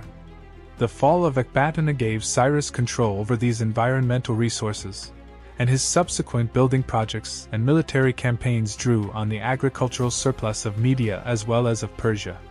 The environmental history of the Achaemenid Empire, including the deforestation that resulted from intensive shipbuilding and the salinization that affected Mesopotamian agriculture, had its roots in the patterns of resource extraction that were established in the decades following the unification of the Iranian plateau. The linguistic dimensions of the fall of Ecbatana are equally fascinating, for the event marked a turning point in the history of the Iranian languages. Old Persian, the language of the Achaemenid court, and of the monumental inscriptions that were carved on the cliffs of Behistun and the walls of Persepolis, emerged as a written language in the decades following Cyrus's conquests, borrowing the cuneiform script from the Elamites and the Babylonians but adapting it to create a distinctive system of writing that could express the sounds of Iranian speech. Elamite and Aramaic continued to be used as administrative languages, and the trilingual inscriptions of the Achaemenid kings, in Old Persian, Elamite, and Babylonian, testified to the polyglot character of the empire. The incorporation of Media into the Persian state brought the Median dialect, which was closely related to Old Persian and to Avestan, into direct contact with the southern Iranian speech of Fars, and the resulting linguistic interchange enriched the vocabulary and the literary resources of both. The fall of Ecbatana was thus a linguistic watershed, the moment when the Iranian languages began their transformation from a family of oral dialects into the vehicle of a high civilization with a written literature that would eventually produce the Avesta, the Shahnameh, and the poetry of Rumi and Hafez. The historical significance of the fall of Ecbatana can be measured by the fact that it was the first in a series of conquests that created the largest empire that the world had ever seen, an empire that served as a model for all subsequent imperial projects in the region. Alexander the Great, who overthrew the Achaemenid dynasty in 330 BC, consciously modeled his own kingship on the Persian precedent, adopting elements of Persian court ceremonial, marrying a Bactrian princess named Roxana, and encouraging his Macedonian generals to take Persian wives. The Seleucid Empire that emerged from the division of Alexander's conquests was essentially a continuation of the Achaemenid administrative system under a Greek-speaking ruling class.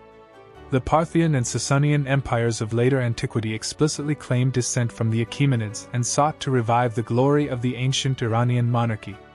Even the Islamic caliphates, which replaced the Sasanian Empire in the 7th century AD, drew on the administrative and cultural traditions of the Persians, employing Persian bureaucrats and adopting Persian court protocols. The fall of Ecbatana was the foundational event of this entire chain of development, the moment when the Iranian plateau was unified under a single ruler and began its long history as the center of a succession of world empires. The masterstroke of Cyrus the Great resonates across the millennia, a reminder that a single bold stroke, executed with intelligence and magnanimity, can change the course of history forever. The fall of Ecbatana, viewed through the lens of comparative imperial history, offers a case study in what might be called the conquest by incorporation strategy. Many empires in history have expanded through the brutal annihilation of their enemies, the razing of cities, and the enslavement of populations. The Assyrian Empire, which the Medes and Babylonians had destroyed, was the classic example of this approach, relying on terror to cow its subjects and deporting entire peoples to break their will to resist. Cyrus chose a different path, one that recognized the value of human capital, the importance of legitimacy, and the necessity of building a durable political order rather than a short-lived domination based on force. By incorporating the Medes into his empire as partners rather than as subjects, he doubled his power base at a stroke and eliminated the risk of a war of revanchism. By respecting the institutions of Ecbatana, he ensured that the machinery of government continued to function smoothly during the transition. By treating Astyages with honor, he transformed a potential martyr into a symbol of the new order's magnanimity. This strategy of incorporation was the secret of Achaemenid success, and it was tested and proven for the first time in the immediate aftermath of the capture of the Median capital. It would be repeated in the conquest of Lydia, where Croesus was similarly spared and made an advisor to Cyrus, in the conquest of Babylon, where the temples were restored and the local priesthood conciliated, and in the conquest of Egypt, where Cambyses initially attempted to present himself as a legitimate pharaoh. The fall of Ecbatana was the experiment that validated the hypothesis, and the empire that resulted was the proof of its correctness. The symbolic geography of the Achaemenid Empire was anchored on the twin poles of Ecbatana and Pasargadae, the summer and winter capitals that represented the dual Median and Persian foundations of the state. This pattern of multiple capitals, later expanded to include Susa, Babylon, and Persepolis, was a deliberate strategy to prevent any single region from becoming too dominant and to allow the king to be present among the different peoples of his vast domain. The custom of moving the court between capitals according to the season was a Median practice that the Persians adopted and perpetuated, and it served the practical purpose of allowing the king to consume the local taxes in situ and to inspect the conduct of his satraps. Ecbatana, with its cool highland climate, remained the favored summer residence of the Achaemenid kings and their Parthian and Sasanian successors, a continuing role that testifies to the enduring prestige of the site. The fall of Ecbatana did not demote the city but rather transformed it from the sole center of a single kingdom into one of the poles of a multi-centered empire, a change that actually increased its importance by connecting it to a much larger network of cities, roads, and trade routes. The historiographical tradition surrounding the fall of Ecbatana raises important questions about the nature of our sources and the biases that shape our understanding of ancient history. The Greek writers who provide the most detailed narratives had their own reasons for portraying the Persians in particular ways. Herodotus sought to explain the rise of the Persian Empire as part of his larger theme of the conflict between East and West, and his accounts of Cyrus and Astyages are shaped by Greek literary models and by the stories that his Persian informants chose to tell him. Astyages, who claimed to have access to Persian royal archives, was notoriously unreliable and contradicted by other sources on many points, yet his version of the fall of Ecbatana preserves details that may reflect genuine Persian oral traditions. The Babylonian chronicles, while contemporary and factually reliable, are laconic and provide none of the personal drama that makes the story so compelling. Modern historians must weigh these sources carefully, recognizing that the fall of Ecbatana is simultaneously a historical event that actually occurred in 550 BC and a narrative construct that was shaped and reshaped by the interests of those who told and retold it. The Masterstroke of Cyrus is, in part, a literary masterpiece, a story that has been polished by centuries of retelling into a gem of political wisdom and dramatic tension. The lessons of the fall of Ecbatana for contemporary statecraft, though they should be drawn with caution across the vast gulf of time and culture, are not without relevance. The event demonstrates the power of a strategy that combines military force with political conciliation, that seeks to win hearts and minds rather than simply to destroy enemies, and that builds bridges between former adversaries to create a larger and more cohesive political community. The successes of Cyrus in integrating the Medes into his empire stand in contrast to the failures of many modern interventions that have attempted to impose political change through force without adequately addressing the need for legitimacy and reconciliation. The fall of Ecbatana reminds us that the most effective conquests are those that make the conquered into willing participants in the new order, and that the true test of a political masterstroke is not the speed with which it is accomplished, but the durability of the structures that it creates. The empire that Cyrus founded lasted for more than 2 centuries and left an imprint on the political culture of the Middle East that has endured to the present. That is the measure of the masterstroke, a single capture, achieved without a prolonged siege or a bloodbath, that redirected the flow of history and created a template for imperial governance that would be copied by powers as diverse as the Romans, the Ottomans, and the British. The fall of Ecbatana is not merely an ancient tale. It is a timeless lesson in the art of building an enduring political order. As we reach the midpoint of our detailed exploration of the fall of Ecbatana and its aftermath, we have traced the story from the prophetic dreams of Astyages through the secret machinations of Harpagus, the rebellion of Cyrus, the battle that broke the Median army, and the capture of the golden capital without a stone being thrown. We have examined the geography of the city, the economy of the Median Empire, the religious and cultural traditions that Cyrus was careful to preserve, and the strategic vision that guided the entire operation. We have seen how the fall of Ecbatana was not an end but a beginning, the foundational event of an empire that would stretch from the Aegean to the Indus and that would set the pattern for Iranian statecraft for the next 2,000 years.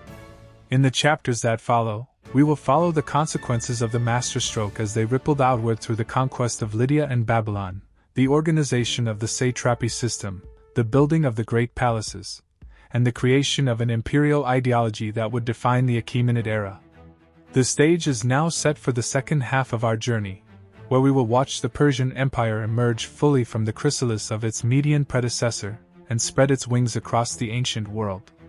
The fall of Ecbatana was the pivot. The chapters that follow will describe the world that turned on that pivot. The absorption of the Median Empire into the nascent Achaemenid state was not accomplished by a single decree or a single ceremony. It was a protracted process of administrative, military, and cultural fusion that occupied the first decade of Cyrus's reign after the fall of Ecbatana. The new king, now recognized as the ruler of both Persians and Medes, faced the immediate challenge of integrating 2 proud aristocratic traditions that had for decades defined themselves in opposition to one another, even as they shared a common Iranian linguistic and religious heritage. Cyrus's solution was to create a composite court at Pasargadae where Median and Persian nobles were deliberately intermixed, seated according to a protocol that acknowledged the seniority of the Median families while placing the Achaemenid clan at the apex.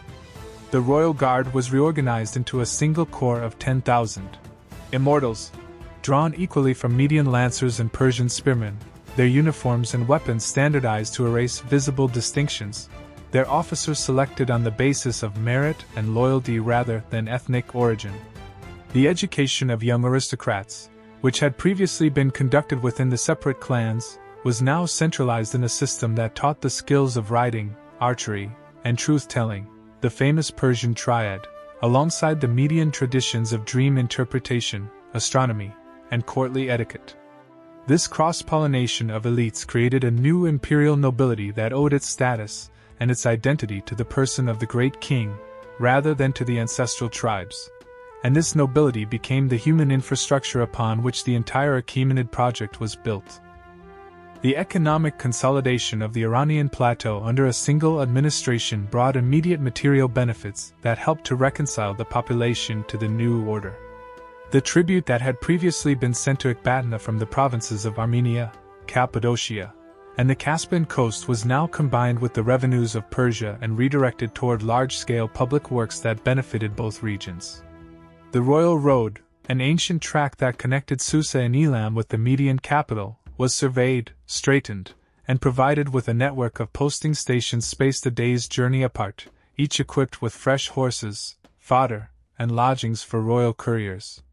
This infrastructure facilitated not only military movements and administrative communication but also trade, as caravans carrying lapis lazuli from Badakhshan, turquoise from Nishapur, and the prized Median woolens could travel from the plateau to the Mesopotamian markets in half the time it had taken under the divided regime. The standardization of weights and measures, initially imposed on the royal treasuries, gradually spread to the bazaars, reducing transaction costs and encouraging the development of a money economy based on the silver siglas and the gold daric. The agricultural heartlands of Media, particularly the fertile valleys of the Karasu and the Gamaz River, received investment in new qanats and dams that expanded the cultivated acreage and generated a reliable surplus that fed the growing cities and the permanent army. The fall of Ecbatana thus unleashed an economic dynamic that lifted the entire plateau, creating a prosperity that was widely, and correctly, attributed to the unification achieved by Cyrus. The religious integration of the Medes and the Persians was a delicate matter that Cyrus handled with the same combination of respect and manipulation that characterized his political strategy. The Magi, who had been the dominant priestly class in Media and who traced their origins to a specific Median tribe, were recognized as the official custodians of the state cult, charged with maintaining the sacred fires, interpreting the dreams of the king, and performing the elaborate horse sacrifices that ensured the favor of the divine powers. At the same time, the Persian tradition of worship in the open air, with fire altars on mountaintops and the chanting of hymns to Ahura Mazda, was permitted to flourish alongside the Median temple cults, creating a dual system in which no single religious establishment could claim a monopoly on sacred authority. The king himself occupied a unique position above both traditions, presenting himself as the instrument of Ahura Mazda but also as the patron of the Magi and the protector of all the gods of the subject peoples. This policy of inclusive piety, later articulated in the Cyrus Cylinder's restoration of the cults of Babylon, had its first trial in the integration of the Median and Persian religious practices, and its success emboldened Cyrus to apply it on an ever larger scale as his empire expanded. The fall of Ecbatana, by bringing the two major Iranian priestly traditions under a single political roof, created the institutional framework for the religious pluralism that became one of the distinguishing features of Achaemenid governance. The military machine that emerged from the unification of Media and Persia was an instrument of unprecedented power and flexibility, combining the shock tactics of the Persian heavy infantry with the mobility and firepower of the Median horse archers. The Persian spearmen, the sparabara, were equipped with a large rectangular shield made of wicker and leather, a short thrusting spear, a dagger, and a composite bow, enabling them to fight effectively both in close formation and as skirmishers. The Median cavalry, mounted on the magnificent Nicaean horses that were the envy of the ancient world, were armed with bows, javelins, and long swords, and they perfected a tactic of feigned retreat followed by a sudden wheeling attack that could shatter enemy formations. To these were added contingents from the subject peoples, Elamite archers, skilled in the use of the powerful composite bow that could punch through bronze armor, Hyrcanian hillmen, ferocious in close combat, and Parthian scouts who knew every pass and waterhole in the northeastern frontier. The army was organized in a decimal system, with units of 10, 100, 1,000, and 10,000, each commanded by officers promoted on the basis of performance. The central core of the Immortals, always maintained at exactly 10,000 men, formed the royal bodyguard and the strategic reserve, a glittering regiment whose spears were tipped with silver and, for the highest officers, with gold. This army, the product of the fusion that began with the fall of Ecbatana, would prove itself invincible on the battlefields of Asia Minor, Mesopotamia, and the steppes of Central Asia, carrying the Achaemenid standard from the Aegean to the Indus. The diplomatic consequences of the fall of Ecbatana rippled outward in ever-widening circles, transforming the balance of power throughout the Near East. The Lydian king Croesus, bound by marriage alliance to the house of Astyages, interpreted the Median collapse as both a threat and an opportunity, a threat because a vigorous new power had arisen on his eastern frontier, and an opportunity because the defeat of his Median relatives could be used as a pretext for extending Lydian influence into the vacuum of Western Media. Croesus's hasty consultation of the oracles and his decision to cross the Halys River in 547 BC were direct responses to the strategic shockwave that the fall of Ecbatana had sent through the diplomatic community. In Babylon, the news of Astyages' downfall was received with a mixture of satisfaction and unease. The Babylonian kings had no love for the Medes, who had once been their partners in the destruction of Assyria but had since become arrogant rivals. Yet the spectacle of a Median king being overthrown by a Persian vassal was a reminder of the fragility of royal power. Nabonidus, the Babylonian king who was then residing in the Arabian oasis of Tama, began to strengthen the fortifications of Sippar and to seek alliances with the Arab tribes, preparations that would prove inadequate when Cyrus eventually turned his attention to Mesopotamia. Even in distant Egypt, the pharaoh Amasis II, the last great ruler of the 26th dynasty, noted the rise of the Persian star and began to lay plans for a defensive coalition that would include the Greek city-states and the kingdoms of Cyprus. The fall of Ecbatana had, in a single stroke, placed Persia at the center of the international stage, and every court from the Nile to the Oxus was forced to recalibrate its foreign policy in the light of the new reality. The Lydian campaign that followed the fall of Ecbatana was the first major test of the new Persian Median army and the first demonstration of Cyrus's capacity for long-range strategic planning. Croesus of Lydia, whose wealth was legendary, commanded an empire that controlled the western half of Anatolia, the rich valleys of the Meander and Hermus rivers, and the Greek cities of the Ionian coast. His capital, Sardis, was a fortress of immense strength, built on a precipitous spur of the Zagros Mountains and protected by sheer cliffs on three sides, its citadel rising in terraced splendor crowned by the palace of the Mermnad dynasty. Croesus's army was a formidable combination of Lydian cavalry, famous for its skill with the long thrusting spear, and mercenary hoplites from the Greek cities of the mainland and the islands, armored in bronze and trained in the disciplined tactics of the phalanx. Confident in his resources and buoyed by the oracular pronouncement that if he attacked the Persians he would destroy a great empire, Croesus crossed the Halys River in the spring of 547 BC and invaded Cappadocia, the westernmost province of the former Median realm that had now passed into Cyrus's hands. The Lydian king's objective was to seize the strategic fortress of Tyria, a stronghold that controlled the route from Anatolia to the Iranian plateau, and to use it as a base for a deeper penetration into the territories that had once belonged to his Median brother-in-law. The initial clash between the Lydian and Persian forces at Tyria was a ferocious battle that lasted from dawn until dusk, with either side able to claim a decisive victory. The Lydian cavalry charged the Persian shield wall again and again, but the Sparabara held firm, and the Median horse archers on the Persian flanks prevented Croesus from turning the enemy line. The aftermath of the Battle of Tyria revealed the difference between a traditional king who campaigned by the seasons and a conqueror who thought in terms of strategic annals.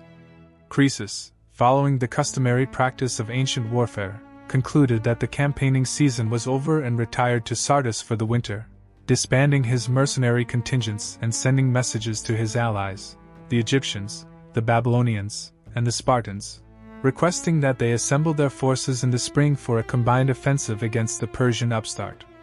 Cyrus, however, did not retire to his winter quarters. Instead, he pursued the retreating Lydians with a speed that defied all expectations, marching his army across the frozen Anatolian plateau, through snow-choked passes and over wind-scoured uplands that the Lydians had considered impassable in winter.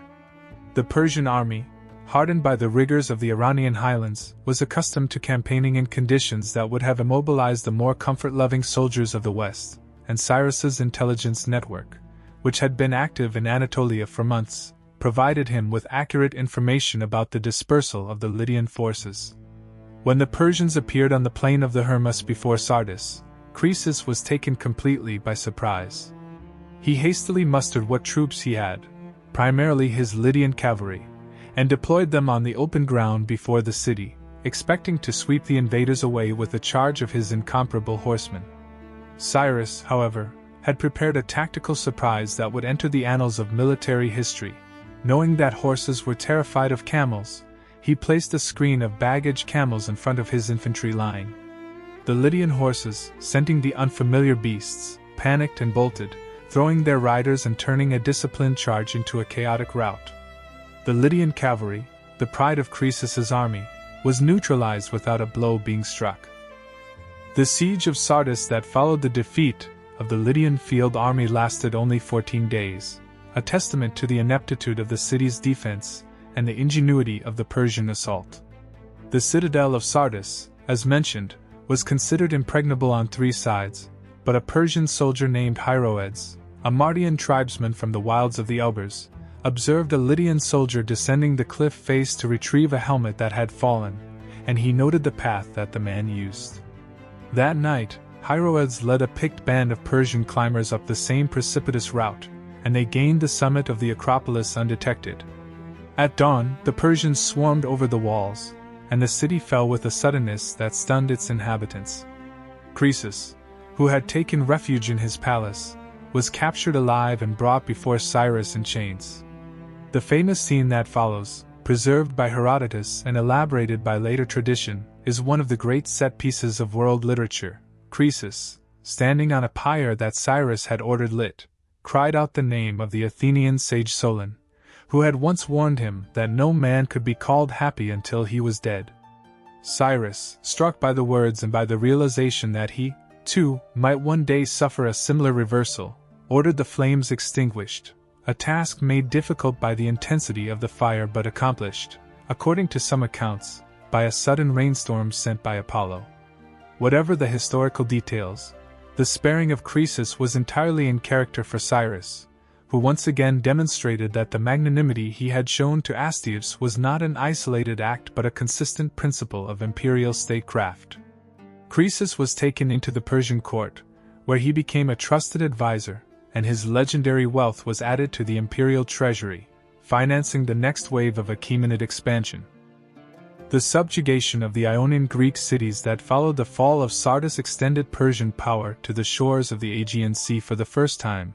bringing the Achaemenid Empire into direct contact with the world of the Greek city-states.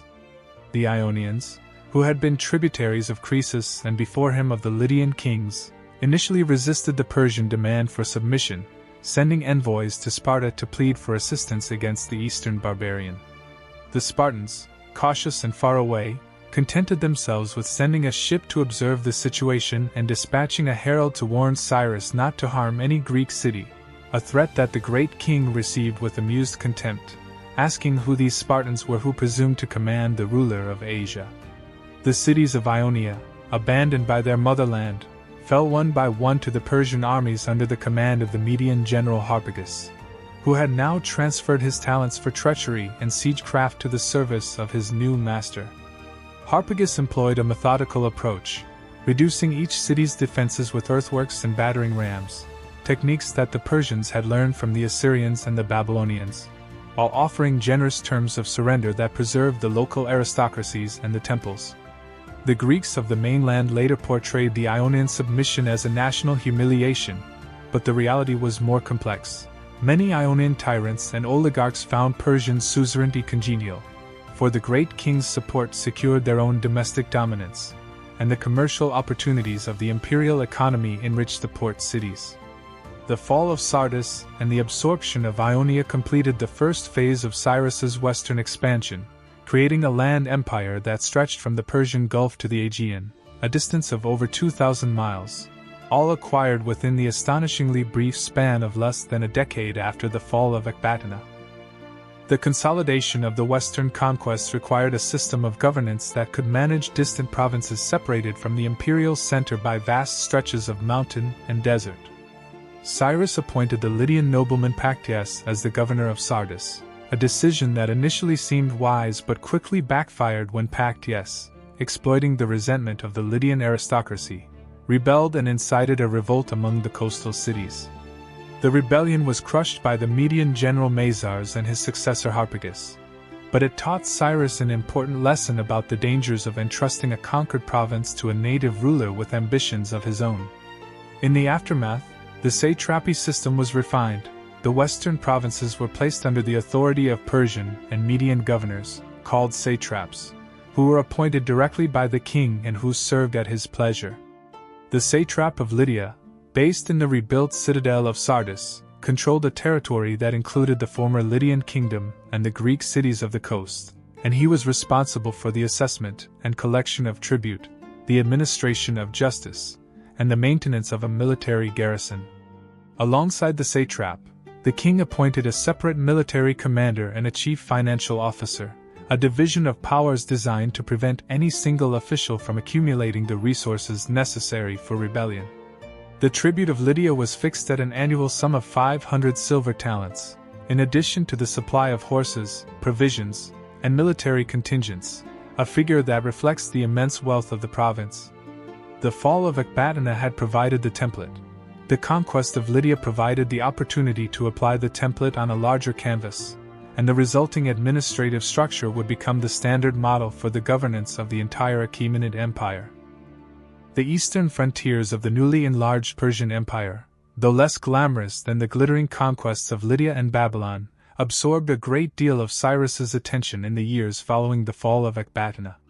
The collapse of Median authority had created a power vacuum in the vast territories that stretched from the Caspian Sea to the Hindu Kush, inhabited by a mosaic of Iranian-speaking tribes: Parthians, Hyrcanians, Aryans, Drangianians, Aracosians, and Bactrians, who had been loosely tributary to the Medes but who now asserted their independence or fell into internecine warfare. Cyrus, recognizing that the security of his empire depended on controlling the northeastern approaches through which nomadic invasions had repeatedly swept into the plateau, undertook a series of campaigns that extended Persian suzerainty over the entire region.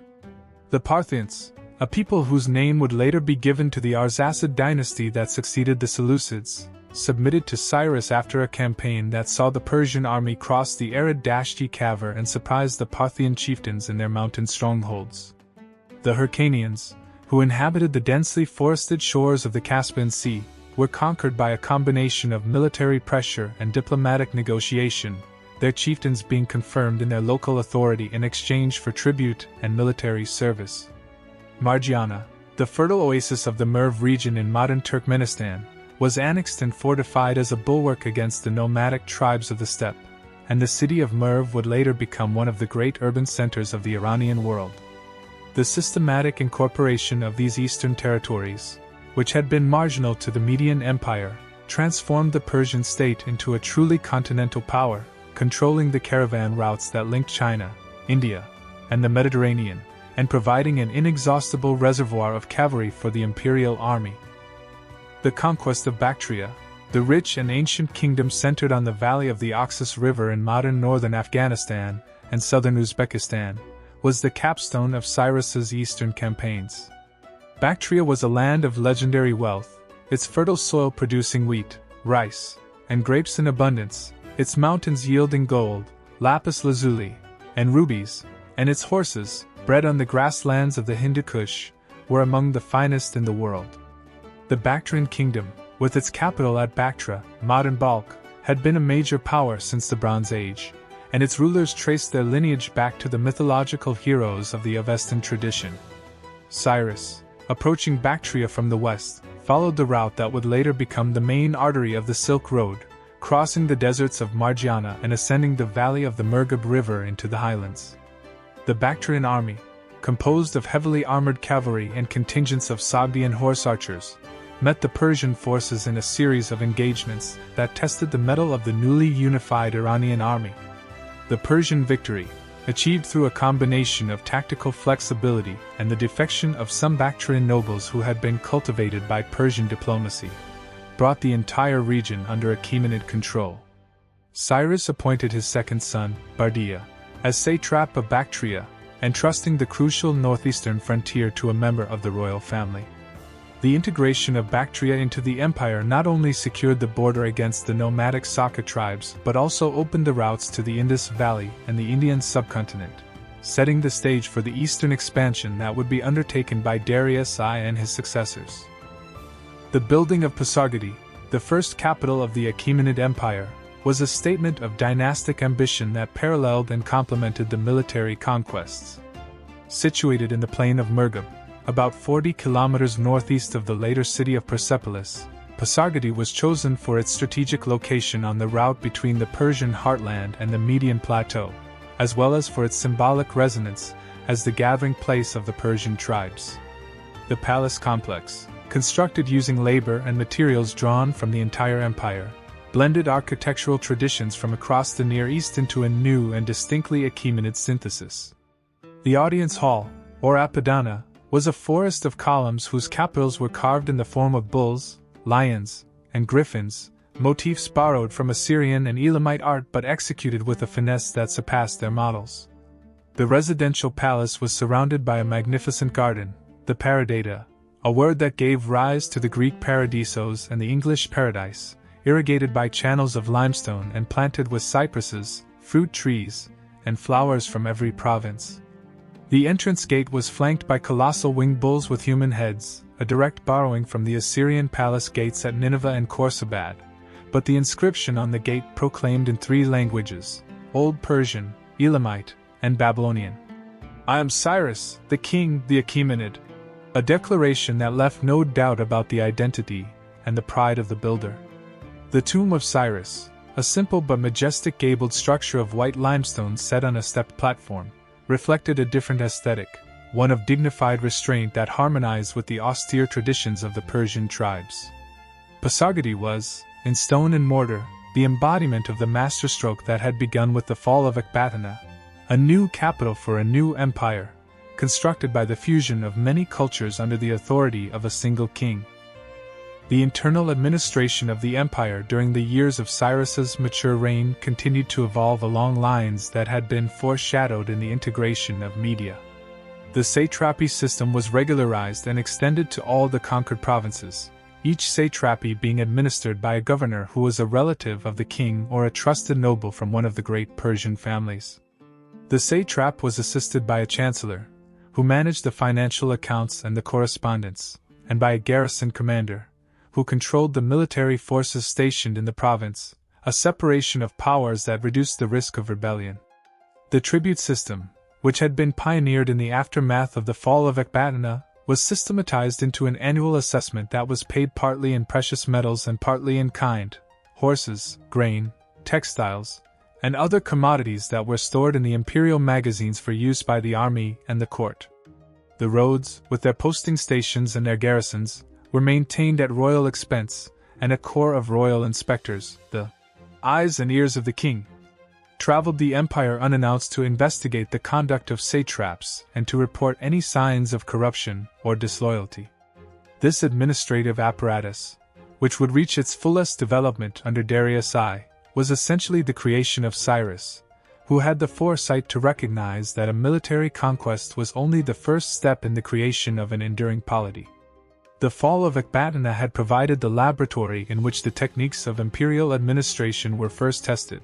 The succeeding years saw the laboratory expanded to the scale of a continent. The cultural policy of the Achaemenid Empire under Cyrus was characterized by a deliberate and consistent program of cultural syncretism that sought to transform the diversity of the subject peoples from a potential weakness into a source of imperial strength. In Babylon, Cyrus would later present himself as the legitimate successor of the Babylonian kings, restoring the temples that Nabonidus had neglected and participating in the rituals of the New Year festival, the Akitu, that confirmed the king's divine mandate. In Ionia, the Persian authorities patronized the local cults of Apollo and Artemis, recognizing the political importance of the temples and their priesthoods. In Elam, The ancient traditions of the kingdom that had once rivaled Babylon were preserved and incorporated into the imperial chancellery, which used Elamite as one of its official languages. This policy of cultural inclusiveness, which stands in marked contrast to the Assyrian practice of mass deportation and cultural annihilation, was a direct outgrowth of Cyrus's experience in integrating the Medes after the fall of Ecbatana. He had learned that the best way to secure the loyalty of a conquered people was to respect their gods, their laws, and their customs, and to make them feel that they were partners in the imperial enterprise rather than servile subjects. This insight, simple in conception but revolutionary in its implications, became the ideological foundation of the Achaemenid Empire and one of the principal reasons for its extraordinary durability.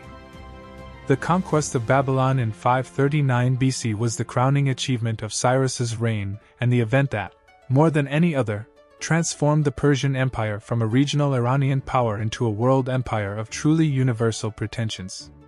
The Neo-Babylonian Empire, the successor to the Assyrian Colossus that had been destroyed by the Medes and the Babylonians in 612 BC, controlled the entire Fertile Crescent from the Persian Gulf to the borders of Egypt, including Mesopotamia, Syria, Phoenicia, and the Kingdom of Judah. Its capital, Babylon, was the largest and most magnificent city in the world, a metropolis of perhaps 200,000 inhabitants whose walls, according to the Greek traveler Herodotus, were wide enough for a 4-horse chariot to be turned around on their summit. The city was bisected by the Euphrates River and connected by a magnificent bridge, and its skyline was dominated by the towering ziggurat of Etemenanke, the house of the foundation of heaven and earth, which rose to a height of 90 meters and 7 colored stages culminating in a temple of blue glazed bricks. The Hanging Gardens, one of the 7 wonders of the ancient world, were a marvel of terraced horticulture that demonstrated the engineering prowess of the Babylonian state. The king of Babylon, Nabonidus, had been absent from the capital for 10 years, residing at the oasis of Tama in the Arabian desert,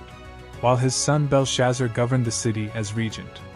This prolonged absence had generated a deep rift between the king and the priesthood of Marduk, the patron deity of Babylon, and the city was seething with discontent as Cyrus's armies approached. The campaign against Babylon was, like the earlier conquests of Media and Lydia, a masterpiece of psychological warfare and political subversion as much as a military operation. Cyrus, or more likely his agents, had been in contact with the disaffected elements in Babylonian society, the priests of Marduk, the commercial classes who resented Nabonidus's economic policies, and the substantial population of Jewish exiles who had been deported from Judah by Nebuchadnezzar II in 587 BC. The Persian propaganda portrayed Cyrus as the chosen of Marduk, the restorer of the true worship that Nabonidus had corrupted by his devotion to the moon god Sin, and this narrative was eagerly embraced by the Babylonian priesthood, who saw in the Persian king a deliverer from a monarch they had come to despise. The military campaign itself was brief and almost bloodless. The Persian army, advancing down the Diyala River from the Iranian plateau, captured the strategic fortress of Opis on the Tigris after a sharp engagement, then marched on the city of Sippar, which opened its gates without resistance. The main Babylonian army, under the command of Belshazzar, was defeated in a field engagement, and the regent himself perished, an event that the biblical book of Daniel later immortalized in the story of the writing on the wall, the mysterious message mean tekel, upharsin that foretold the fall of the kingdom. The road to Babylon was now open, and the city, abandoned by its armies and its gods, surrendered to the Persian general Gobryas, on October 12, 539 BC, without the need for a siege. The entry of Cyrus into Babylon, which took place 17 days after the surrender of the city, was a carefully choreographed piece of political theater that was designed to project an image of legitimacy and benevolence. The king, according to the Babylonian chronicles, entered the city in peace, his soldiers under strict orders to refrain from looting or violence, and the inhabitants strewed green branches in his path as a sign of welcome. The temples, which had been neglected or closed by Nabonidus, were immediately reopened, and the rituals of the great gods, Marduk, Nabu, Ishtar, and the host of lesser deities, were restored to their accustomed splendor. Cyrus himself participated in the ceremonies, grasping the hands of the statue of Marduk in the right that confirmed his status as the legitimate king of Babylon, and he issued a series of proclamations that were inscribed on clay cylinders and deposited in the foundations of the temples and the city walls. The most famous of these documents, the Cyrus cylinder, discovered in 1879 during excavations at Babylon and now housed in the British Museum, is a baked clay cylinder inscribed in Akkadian cuneiform that presents Cyrus not as a foreign conqueror but as a native Babylonian king who had been chosen by Marduk to restore order and justice.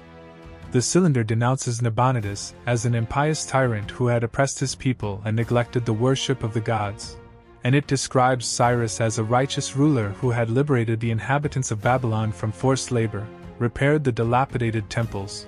and returned the statues of the gods that had been taken from their sanctuaries by the previous regime. The Cyrus cylinder, often described as the first declaration of human rights, is a masterpiece of political propaganda that encapsulates the principles of governance that Cyrus had first demonstrated in the treatment of Ecbatana and the Medes. The Jewish community in Babylon, descendants of the exiles who had been deported by Nebuchadnezzar, benefited enormously from Cyrus's policy of religious restoration and national reconciliation. The biblical book of Ezra records that in the first year of his reign over Babylon, Cyrus issued a decree authorizing the Jewish exiles to return to Jerusalem and to rebuild the temple of Yahweh that had been destroyed by the Babylonians. The decree, which is partially preserved in Ezra 1:24 and more fully in a later Aramaic memorandum in Ezra 6:35, granted the returning exiles financial assistance from the royal treasury and ordered the return of the gold and silver vessels that Nebuchadnezzar had plundered from the Jerusalem temple.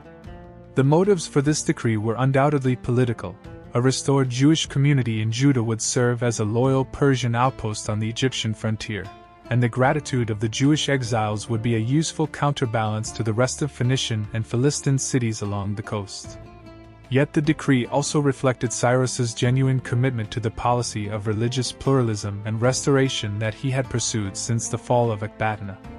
The Jewish tradition, preserved in the prophecy of Isaiah, hailed Cyrus as the Anointed One of Yahweh, the Messiah who had been raised up to liberate Israel from its captivity, an extraordinary tribute from a people who were notoriously reluctant to acknowledge the divine favor of foreign rulers.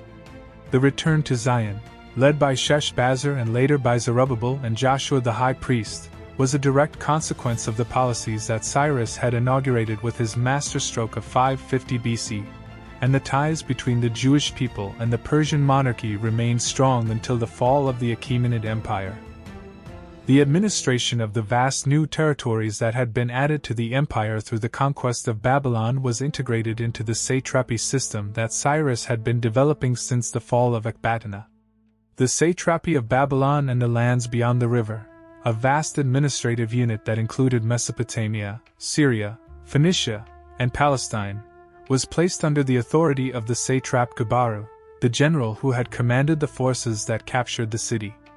The tribute of this satrapy was assessed at the enormous sum of 1,000 silver talents annually, in addition to the provision of 400 young eunuchs for the royal court, and a levy of troops for the imperial army.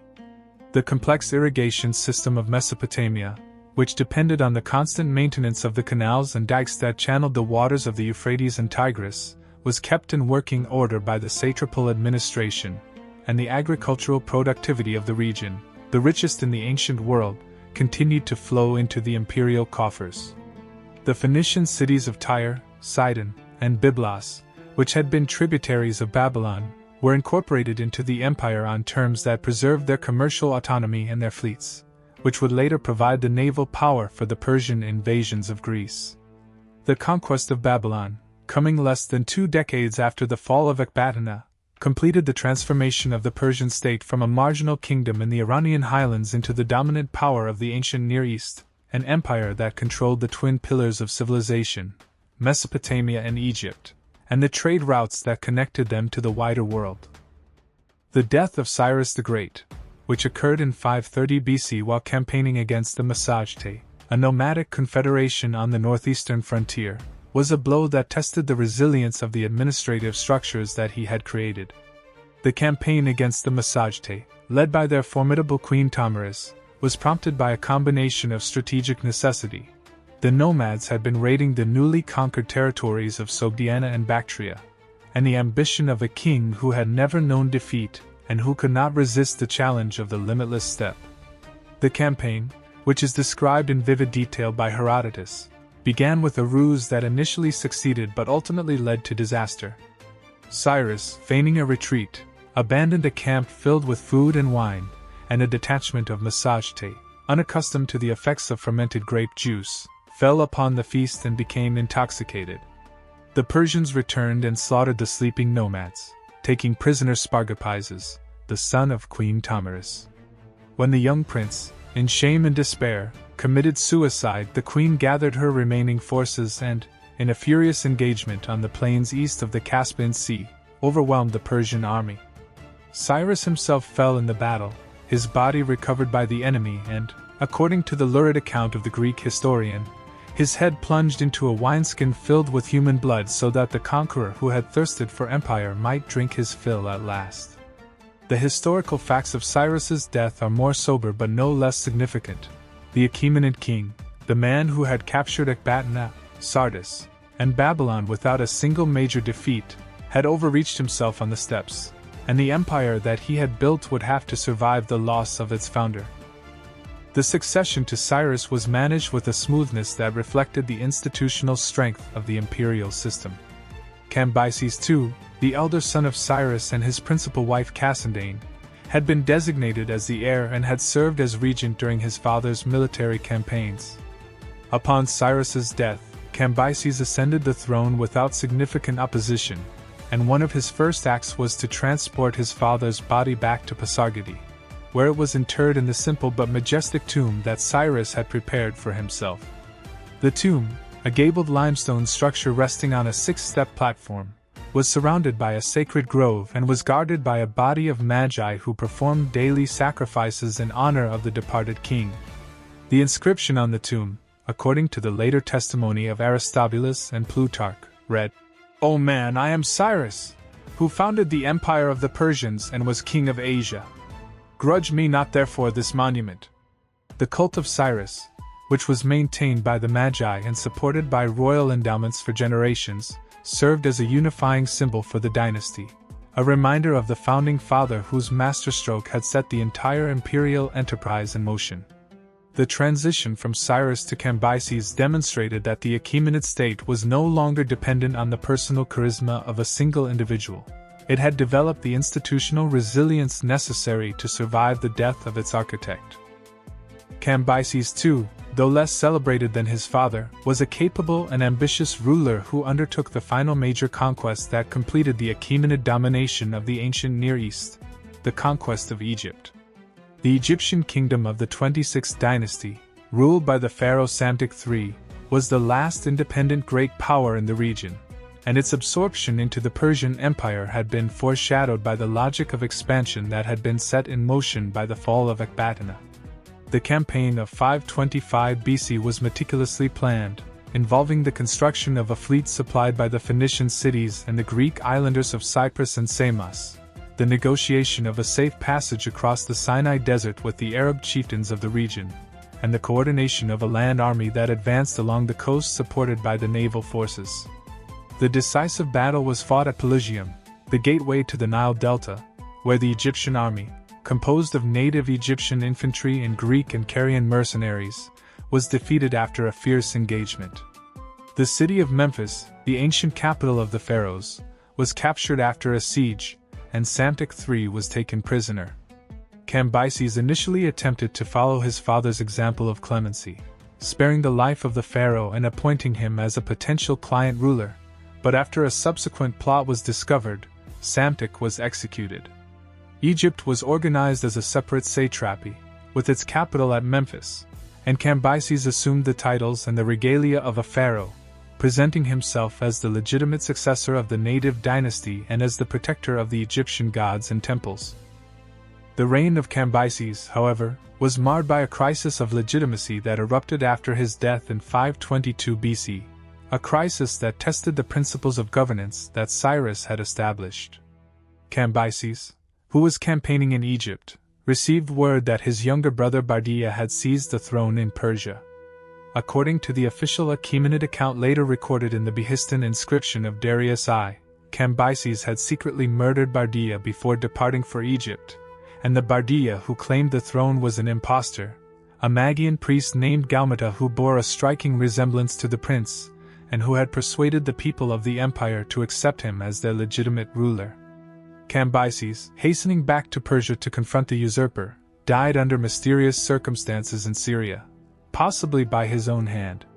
Gaumata ruled for 7 months, during which he enacted populist measures, including a remission of taxes and military service, that won him the support of the common people but alienated the Persian and Median nobility. A coalition of 7 Persian aristocrats, led by Darius, the son of Hystaspes and a member of a collateral branch of the Achaemenid family, conspired to overthrow the false Bardia. In a daring raid on a Median fortress called Sikiavati, the conspirators surprised Gaumata and his followers and killed him. Darius emerged as the new king, but his legitimacy was contested by a wave of rebellions that swept the empire, as satraps, tribal chieftains, and would-be kings attempted to exploit the confusion to assert their independence. The empire that Cyrus had built, which had seemed so solid and unified, threatened to disintegrate within a decade of his death.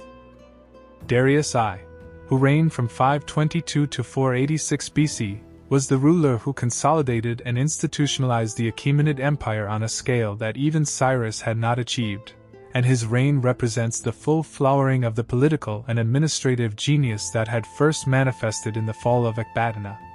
The crisis of succession, with its 19 separate rebellions in provinces from Elam to Egypt to Media, was suppressed with a combination of military force and political propaganda that Darius recorded in the trilingual inscription carved on the cliff of Behistun, high above the road that led from Ecbatana to Babylon.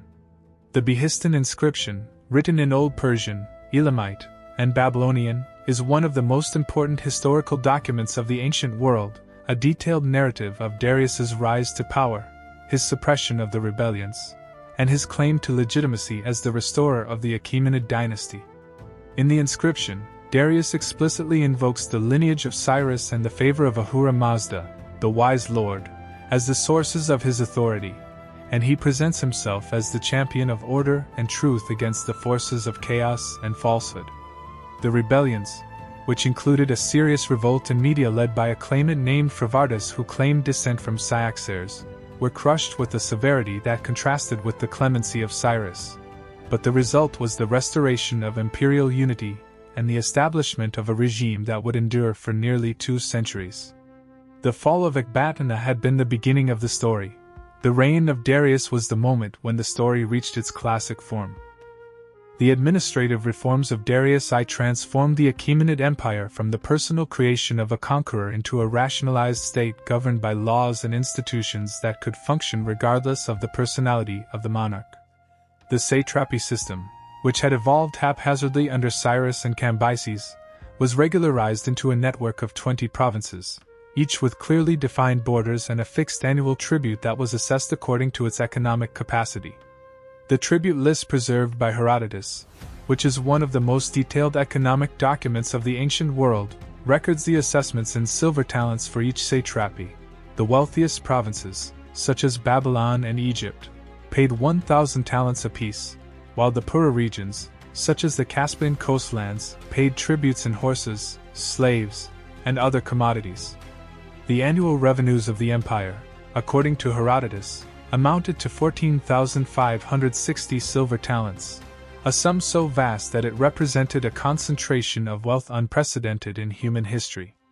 Darius also introduced a standardized coinage, the gold daric and the silver siglos, which bore the image of the king as an archer and which circulated throughout the empire as a symbol of Achaemenid sovereignty and economic unity. The tax system, which had previously relied on irregular requisitions and gifts to the king, was systematized into an annual assessment that was collected by professional tax farmers and stored in the imperial treasuries at Susa, Persepolis, and Ecbatana. The economic power of the Achaemenid state, so monumental that Alexander the Great later found hundreds of thousands of talents in silver and gold in the Persian treasuries, was the direct result of the administrative genius of Darius, which in turn built upon the foundation that Cyrus had laid with his masterstroke of incorporation and conciliation.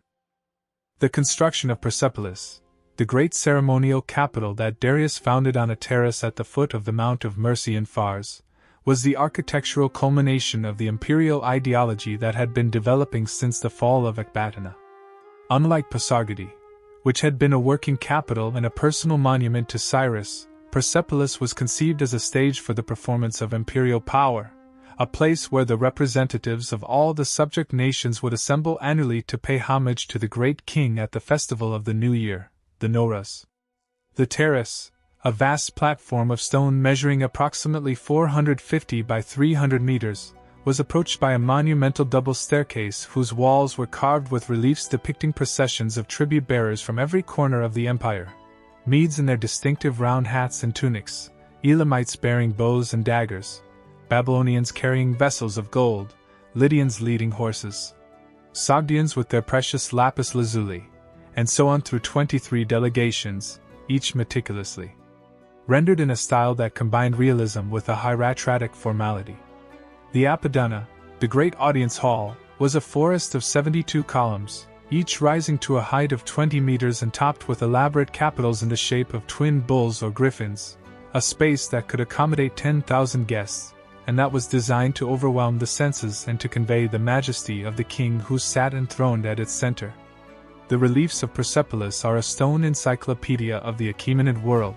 and the image of the king, serene and omnipotent, receiving the homage of his subjects, is the visual counterpart of the political philosophy that Cyrus had articulated in his treatment of the Medes, a multi-ethnic empire bound together by loyalty to a single, just ruler. The development of the royal road and the imperial communication system under Darius represented a quantum leap in the ability of a pre-modern state to project power and to gather intelligence over vast distances. The road from Susa to Sardis, a distance of approximately 2,700 kilometers, was divided into 111 posting stations, each stocked with fresh horses and riders, and the royal couriers, the Angarayan, could traverse the entire distance in 7 days, an average speed of nearly 400 kilometers per day that was not matched until the invention of the railroad. The system of signal fires, which relayed messages from one mountain peak to the next, could transmit simple prearranged codes from the frontier to the capital in a matter of hours, a technology that the Greeks later admired and emulated. The imperial roads were not merely military arteries. They were also commercial corridors that facilitated the movement of goods, people, and ideas across the empire, creating a level of economic and cultural integration that would not be seen again until the Roman Empire at its height. The fall of Ecbatana, which had placed the key node of the Median road network under Persian control, was the necessary precondition for the creation of this system, for without the unification of the plateau the great transcontinental roads could not have been constructed or maintained. The military organization of the empire under Darius was refined into an instrument of overwhelming power that preserved the internal peace and deterred external enemies for nearly 2 centuries. The standing army, which was distributed among the satrapies and garrisoned cities and military colonies, was composed of a professional corps of Persian and Median troops supplemented by contingents from the subject nations, each of which contributed its special military skills. The Phoenicians provided the navy, the Egyptians served as marines and infantry. The Saka tribes of the steppes supplied mounted archers of unmatched accuracy, and the Indians provided elephants and the logistical support to maintain them. The army was organized on the decimal system that had been pioneered in the early years of the empire, with units of 10, Dithaba, 100, Sataba, 1,000, Hazaraba, and 10,000 by Varabam, each commanded by officers of proven ability.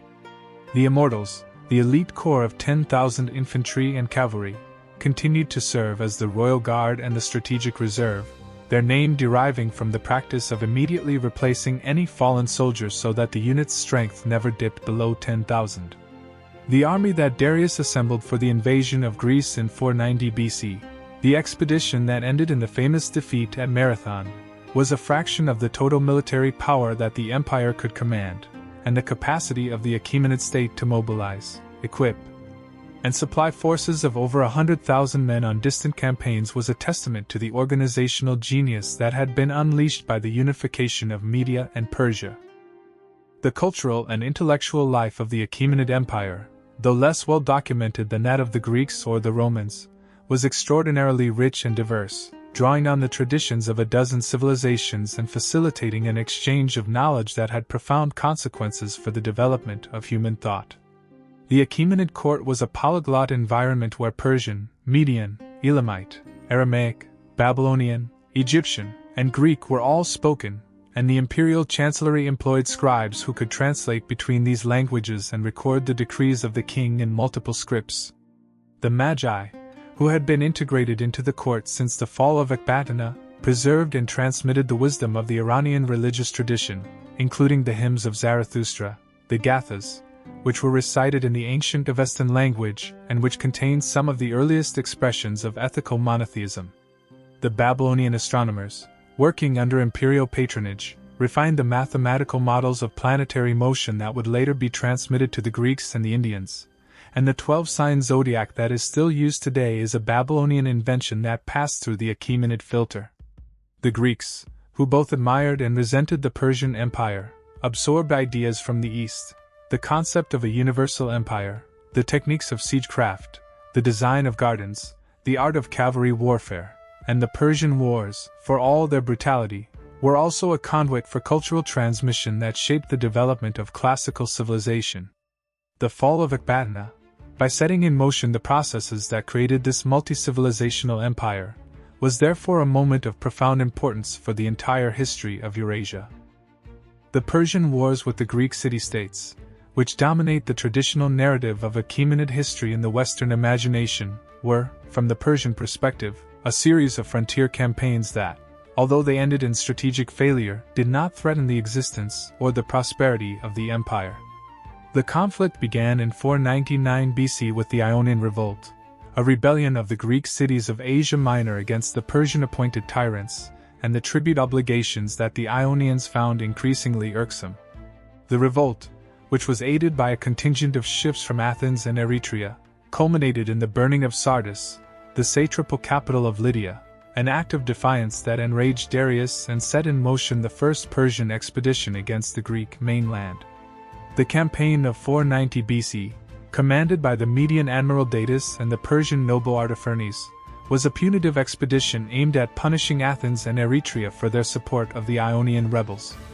The Persian fleet, numbering some 600 ships according to the Greek sources, crossed the Aegean, captured and destroyed Eretria, and landed a force of approximately 25,000 infantry and 1,000 cavalry on the plain of Marathon, about 42 kilometers from Athens.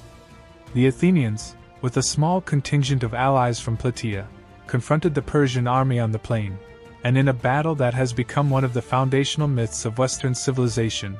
the heavily armored Greek hoplites charged the Persian line and, against all odds, broke through. The defeat at Marathon, though a humiliation for Persian arms, was a minor setback in the context of the imperial record. Darius immediately began preparations for a full-scale invasion that would subjugate the entire Greek peninsula, preparations that were interrupted by his death in 486 BC. The invasion of Greece that Xerxes I, the son and successor of Darius, launched in 480 BC was one of the largest military enterprises in ancient history, a demonstration of the logistical power of the Achaemenid state that, even in failure, impressed and terrified the Greek world. The army that Xerxes assembled, drawn from every corner of the empire, Persians, Medes, Bactrians, Scythians, Indians, Arabs, Egyptians, Ethiopians, numbered, according to the most careful modern estimates, somewhere between 100,000 and 200,000 combatants, a force so vast that, Herodotus famously claimed, it drank the rivers dry. The bridging of the Hellespont, the strait that separates Asia from Europe, by a double pontoon bridge of ships was an engineering feat that demonstrated the technical capabilities of the imperial corps of engineers.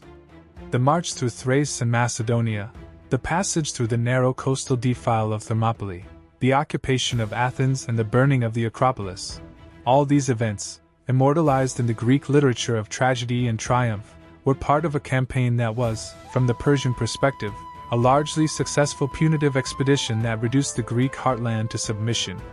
The naval defeat at Salamis in September 480 BC, which resulted in the loss of 200 Persian ships and the withdrawal of Xerxes to Asia, was followed by the land defeat at Plataea in 479 BC, where the Persian general Mardonius was killed and the remnant of the invasion army was destroyed. These defeats marked the end of Achaemenid ambitions west of the Aegean, but they did not shatter the empire or even seriously diminish its power. The Greek cities of Asia Minor were soon reconquered, and the Persian treasury continued to finance the internecine wars of the mainland Greeks for the next century and a half. The period of the Great King's Peace. The period of Achaemenid hegemony over the Greek world that lasted from the mid-5th century to the rise of Macedon was characterized by a sophisticated diplomacy that substituted gold for steel and that played the Greek city-states against one another with consummate skill. The Peloponnesian War, the great internecine conflict between Athens and Sparta that lasted from 431 to 404 BC, was funded in its later stages by Persian subsidies, and the Peace of Antalcidas in 387 BC, dictated by the great king Artaxerxes II, recognized the Achaemenid dominion over all of Asia Minor and Cyprus. A surrender of Greek independence that the orator Isocrates lamented as a national disgrace. The Persians, far from being the effete and decadent Orientals that Greek propaganda portrayed, were skilled practitioners of the balance of power politics that the European states would later perfect. The fall of Ecbatana, by creating the empire that was capable of sustaining this kind of long-range strategic engagement, had consequences that extended deep into the history of the Mediterranean world, shaping the political environment in which the Greek city-states, and eventually the Macedonian kingdom, developed. The succession crises and court intrigues that punctuated the later Achaemenid period, from the reign of Xerxes I to the rise of Darius III in 336 BC, revealed the vulnerabilities that lay beneath the surface of the imperial edifice. The assassination of Xerxes in 465 BC, the result of a palace conspiracy involving the commander of the royal guard, initiated a pattern of harem politics, poisonings, and civil wars that weakened the central authority and emboldened the satraps to pursue their own ambitions. The revolt of Egypt, which had been a restive province since the suppression of a major rebellion in 460–454 BC, succeeded in 404 BC under the leadership of the native pharaoh Amartius, and Egypt remained independent for 60 years, a gap in the imperial frontier that was only closed by Artaxerxes III in 343 BC.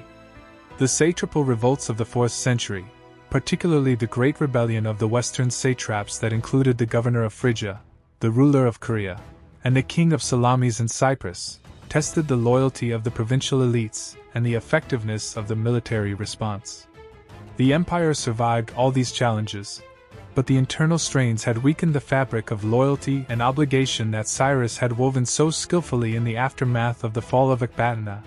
and the Achaemenid state that Alexander the Great confronted in 334 BC was a colossus with feet of clay, majestic in its monuments and its memories, but vulnerable to a determined and brilliant enemy. The military and administrative reforms of the later Achaemenid period, particularly under Artaxerxes III and Darius III, attempted to reverse the decline and to restore the empire to the vigor of its early days, but they were too little and too late. The army, which had once been the instrument of Cyrus's masterstroke, was now a polyglot host that relied increasingly on Greek mercenaries, the very people who had been the empire's most stubborn enemies, and the loyalty of these mercenaries was as changeable as the gold that paid them. The satraps, who had once been the trusted representatives of the great king, had become hereditary princelings who passed their governorships from father to son, and who minted their own coins and maintained their own armies, symbols of a devolution of power that the central court was powerless to reverse. The economic foundations of the empire, though still formidable, had been eroded by the hoarding of precious metals in the royal treasuries, a deflationary policy that starved the provinces of the currency necessary for economic growth, and the tax burden on the peasantry had increased to levels that generated widespread discontent. The empire that Cyrus had founded on the principles of conciliation and partnership had, over 2 centuries, become a top-heavy autocracy in which the bonds of mutual obligation had been replaced by the coercive extraction of tribute. The fall of Ecbatana had been the dawn. The late Achaemenid period was the long twilight that precedes the night. The rise of Macedon under Philip II and his son Alexander, who would become known as Alexander the Great, represented a threat to the Achaemenid Empire of an entirely different order from the squabbling Greek city-states that had been manipulated by Persian gold for a century and a half. Philip, who unified the Greek mainland under his hegemony after the Battle of Chaeronea in 338 BC, created a professional army that combined the heavy infantry phalanx, armed with the long sarissa pike, with a shock cavalry arm composed of the Macedonian nobility, the companions, who were trained to deliver the decisive blow at the critical moment. This army, hardened by years of campaigning in Thrace and Illyria, was an instrument of conquest that was qualitatively superior to any force that had previously confronted the Persians, and Philip, who had studied the Achaemenid system of warfare and administration, had already conceived the ambition of invading Asia and liberating the Greek cities of the coast. His assassination in 336 BC placed the enterprise in the hands of his son Alexander, a young man of 20 whose military genius, charisma, and limitless ambition would, within a decade, bring the Achaemenid Empire crashing down. The invasion that Alexander launched in 334 BC, crossing the Hellespont with an army of approximately 48,000 infantry and 6,000 cavalry, was the beginning of a campaign that would, in a series of astonishing victories, dismantle the empire that Cyrus had founded with his masterstroke at Ecbatana. The Battle of the Granicus River in May 334 BC, the first major engagement between the Macedonian and Persian forces, demonstrated the tactical superiority of Alexander's combined arms approach and the weaknesses of the Achaemenid military system that had ossified since the days of Cyrus. The Persian commanders, a coalition of satraps and mercenary captains, deployed their forces on the steep eastern bank of the Granicus, positioning their Greek mercenary infantry on the high ground and their cavalry along the riverbank. Alexander, ignoring the advice of his cautious generals, led the companion cavalry in a direct assault across the river, a daring maneuver that caught the Persians off guard. In the fierce melee that followed, Alexander personally killed the Persian noble Mithridates, and narrowly escaped death when the blade of the Persian satrap Spithridates was shattered on his helmet.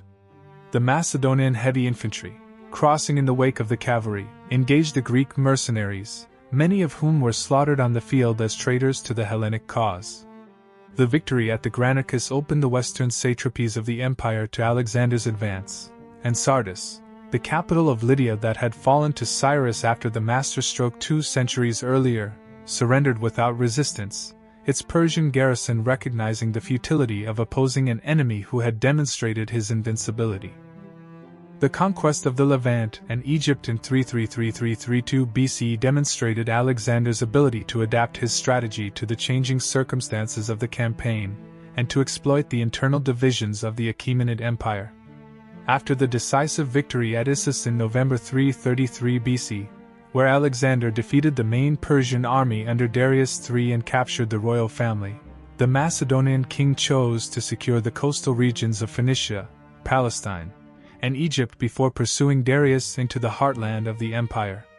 The rationale was strategic. The Persian fleet, which was dominated by Phoenician and Cypriot ships, could threaten Alexander's communications with Greece and his supply lines, and the conquest of the naval bases would neutralize this threat. The siege of Tyre, the great island fortress of the Phoenicians, lasted 7 months and culminated in the construction of a massive causeway that connected the island to the mainland, an engineering feat that impressed even Alexander's critics. The city, after a final assault, was taken by storm, its defenders massacred, and its survivors sold into slavery, a demonstration of the Macedonian king's capacity for ruthless retribution when confronted by stubborn resistance. Egypt, by contrast, fell without a fight. The Persian satrap Mazax, recognizing that his position was hopeless, surrendered the province, and Alexander was welcomed by the Egyptians as a liberator from Persian oppression. The pharaonic coronation at Memphis, where Alexander was recognized as the son of Ammonius-Are, the divine king of the ancient land, was a masterpiece of political theater that borrowed directly from the Achaemenid playbook of presenting the conqueror as the legitimate successor of the native dynasty. the same technique that Cyrus had pioneered after the fall of Ecbatana. The Battle of Gaugamela, fought on October 1, 331 BC on the plains of northern Mesopotamia near the modern city of Mosul, was the climactic confrontation that decided the fate of the Achaemenid Empire. Darius III, who had assembled an enormous army drawn from the eastern satrapies, Bactrians, Sogdians, Indians, Scythians, and equipped with scythed chariots and war elephants, chose the ground carefully, leveling the terrain to provide an open field for his cavalry and his chariots. Alexander, whose army numbered about 47,000 men against a Persian host that may have been as large as 100,000, displayed the tactical brilliance that marks him as one of the greatest commanders in history. Deploying his forces in an oblique formation that refused his left flank while advancing his right, he forced the Persian line to extend itself to prevent being outflanked, creating gaps in the enemy front. When a gap opened between the Persian left and center, Alexander personally led the companion cavalry in a wedge-shaped charge that drove straight for the person of Darius, who, seeing the Macedonian king bearing down upon him with the fury of a god, turned his chariot and fled. The Persian army, already demoralized by the relentless advance of the Macedonian phalanx, collapsed into a rout, and the Achaemenid field army, the last barrier to the heartland of the empire, was destroyed. The road to Babylon, Susa, Persepolis, and Ecbatana itself lay open to the conqueror.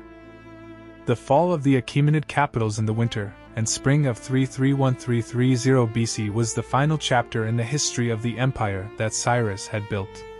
Babylon, the great city that had welcomed Cyrus as a liberator 2 centuries earlier, opened its gates to Alexander and received him with the same enthusiasm, the priests of Marduk once again performing the ritual of the king grasping the hands of the god. Susa, the administrative capital of the empire, surrendered its immense treasury of 40,000 talents of silver and 9,000 talents of gold, a sum that instantly made Alexander the richest ruler in the world.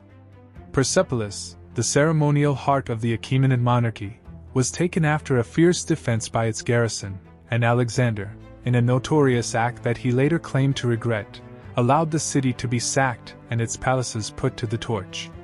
The burning of Persepolis, whether a deliberate act of retribution for the Persian burning of Athens in 480 BC or a drunken whim, was a symbolic act of closure, the destruction of the visual encyclopedia of Achaemenid power that had adorned the staircases and walls of the Great Terrace. Ecbatana, the city whose fall had inaugurated the Persian imperial age, was the last of the great capitals to be occupied, and it was there that Darius III, fleeing from the disaster at Gaugamela, was murdered by his own satraps, Bessus of Bactria and his confederates, who stabbed the great king and left him to die in a cart by the side of the road. The empire that had begun with the masterstroke of Cyrus in 550 BC ended with the last Achaemenid king, abandoned and bleeding, in the summer of 330 BC, as Alexander assumed the title and the mantle of the King of Kings. The administration of the conquered Persian territories by Alexander and his successors, the Diadochi, was profoundly shaped by the institutional legacy of the Achaemenid Empire, a legacy that ultimately proved more durable than the dynasty that had created it. Alexander, who had burned Persepolis, nevertheless retained the Achaemenid satrapy system as the framework for governing his vast domains, and he appointed both Macedonian and Persian nobles to satrapal positions, a policy of fusion that directly emulated the strategy Cyrus had employed after the fall of Ecbatana.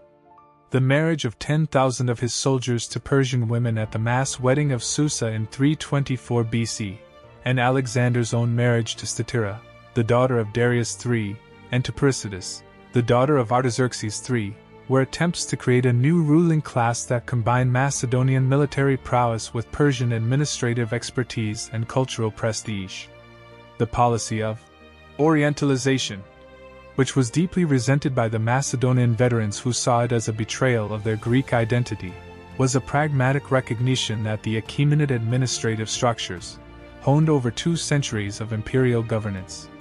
were the only effective means of controlling a territory that stretched from the Adriatic to the Indus. Alexander's premature death in Babylon in 323 BC plunged his empire into a generation of warfare among his generals, but the successor kingdoms that emerged, the the Seleucid Empire in Asia, the Ptolemaic Kingdom in Egypt, the Attalid Kingdom in Pergamum, were all, to varying degrees, continuations of the Achaemenid template under a Greek-speaking ruling class. The Seleucid Empire, founded by Seleucus I Nicator, who emerged from the wars of the Diadochi as the master of the Asian territories, was the most direct heir to the Achaemenid system, and its history illustrates the persistence of the institutional patterns that Cyrus had established. The Seleucid kings, who ruled from their new capital at Seleucia on the Tigris, maintained the satrapy system, with governors appointed from the Macedonian and Greek elite but assisted by a bureaucracy that was largely staffed by the descendants of the Achaemenid scribal class, men who still wrote in Aramaic and who kept the records according to the methods that had been perfected under Darius. The Seleucid economy continued to rely on the royal road and the network of posting stations, and the coinage system, with its standardized weights and the image of the king on the obverse, perpetuated the Achaemenid monetary order. The religious policy of the Seleucids, which combined the promotion of Greek civic cults with the patronage of the Babylonian temples and the Iranian fire cults, was a continuation of the Achaemenid policy of religious pluralism that Cyrus had pioneered after the fall of Ecbatana. The Seleucid Empire, however, proved unable to maintain the unity of its vast territories, and the eastern satrapies, Parthia, Bactria, and eventually the Iranian plateau itself, broke away in the mid-3rd century BC, a fragmentation that was partly the result of the same centrifugal forces that the Achaemenid kings had struggled to contain and that Cyrus had, for a time, managed to tame through the creation of a shared Iranian identity centered on the king. The rise of the Parthian Empire, which began with the rebellion of the Parnai tribe under Arsaces I in 247 BC and culminated in the conquest of the Iranian plateau and Mesopotamia in the 2nd century BC, was a return to Iranian rule and a conscious revival of the Achaemenid tradition. The Parthian kings, who ruled from the city of Ctesiphon on the Tigris, adopted the titles of the Achaemenid monarchs, Great King, King of Kings, and they patronized the Zoroastrian religion and the fire temples that had been the spiritual centers of the Iranian world since the time of the Medes. The Parthian state, however, was organized on a more decentralized basis than the Achaemenid Empire, with powerful noble families, the great houses of the Parthian aristocracy, exercising a degree of autonomy that the satraps of Cyrus and Darius could never have claimed. The capital at Ecbatana, which had been the summer residence of the Achaemenid kings, once again became a favored seat of the Iranian monarchy, and the city's association with the glorious past gave it a prestige that transcended its strategic and economic importance. The Parthians, who fought a series of wars with the expanding Roman Republic and later the Roman Empire, maintained the Iranian tradition of cavalry warfare that had been the backbone of the Median and Persian armies, and their cataphracts, heavily armored horsemen who could shatter the Roman legions, were the direct descendants of the Median lancers who had charged the Persian shield wall at the battle that decided the fate of Astyages. The Sasanian Empire, which overthrew the Parthian Arsacids in 224 AD and ruled until the Arab conquest in 651 AD, represented the fullest and most self-conscious revival of the Achaemenid legacy, and the Sasanian kings explicitly presented themselves as the restorers of the glories of Cyrus and Darius. Ardashir I, the founder of the dynasty, was a descendant of the priestly line of the fire temple of Istakhr, near the ruins of Persepolis, and his propaganda claimed that he was reclaiming the heritage that had been usurped by the Hellenistic and Parthian interlopers. The Sasanian state was highly centralized, with a bureaucratic apparatus that rivaled and in some respects surpassed that of the Achaemenids, and the Zoroastrian Church, with its hierarchy of priests and its codified scriptures, the Avesta, became an official state religion that was used to legitimize the monarchy and to suppress dissent. The Sasanians continued the Achaemenid tradition of multiple capitals, Ctesiphon on the Tigris, Istakhr in Fars, and Ecbatana in the highlands, and the ceremonial city of Hamadan, as it was now called, remained a vital node in the imperial network. The memory of Cyrus and the masterstroke of Ecbatana was preserved in the oral traditions of the Iranian people and in the written records of the Zoroastrian priesthood, and when the Arab armies swept out of the desert and toppled the Sasanian Empire in the 7th century, the legacy of the Achaemenids was driven underground but not extinguished.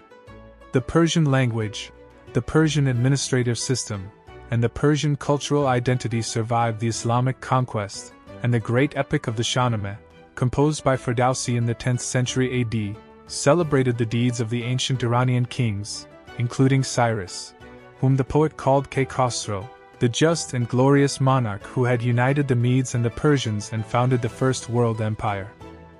The transmission of the Achaemenid legacy to the medieval and modern worlds is one of the great themes of global history, a story of how the institutions and ideas that were forged in the crucible of the fall of Ecbatana continued to shape the political culture of the Middle East, Central Asia, and even Europe for millennia after the dynasty itself had vanished. The Islamic caliphates, which replaced the Sasanian Empire, adopted the Persian administrative system and the Persian language as the vehicle of high culture, and the Abbasid caliphs of Baghdad modeled their court and their bureaucracy on the Sasanian, and thus indirectly on the Achaemenid, precedents. The Ottoman Empire, which rose from the frontier Ghazis of Anatolia to become the dominant power of the eastern Mediterranean, incorporated many elements of Persian statecraft, including the system of provincial governors, the use of a slave elite recruited from subject peoples, and the tradition of royal gardens and pavilions that traced its origins back to the paradata of Cyrus at Pasargadae. The Mughal Empire in India, founded by Babur, a descendant of both Timur and Genghis Khan, was deeply influenced by Persian culture and by the Iranian model of universal kingship, and the Mughal emperors,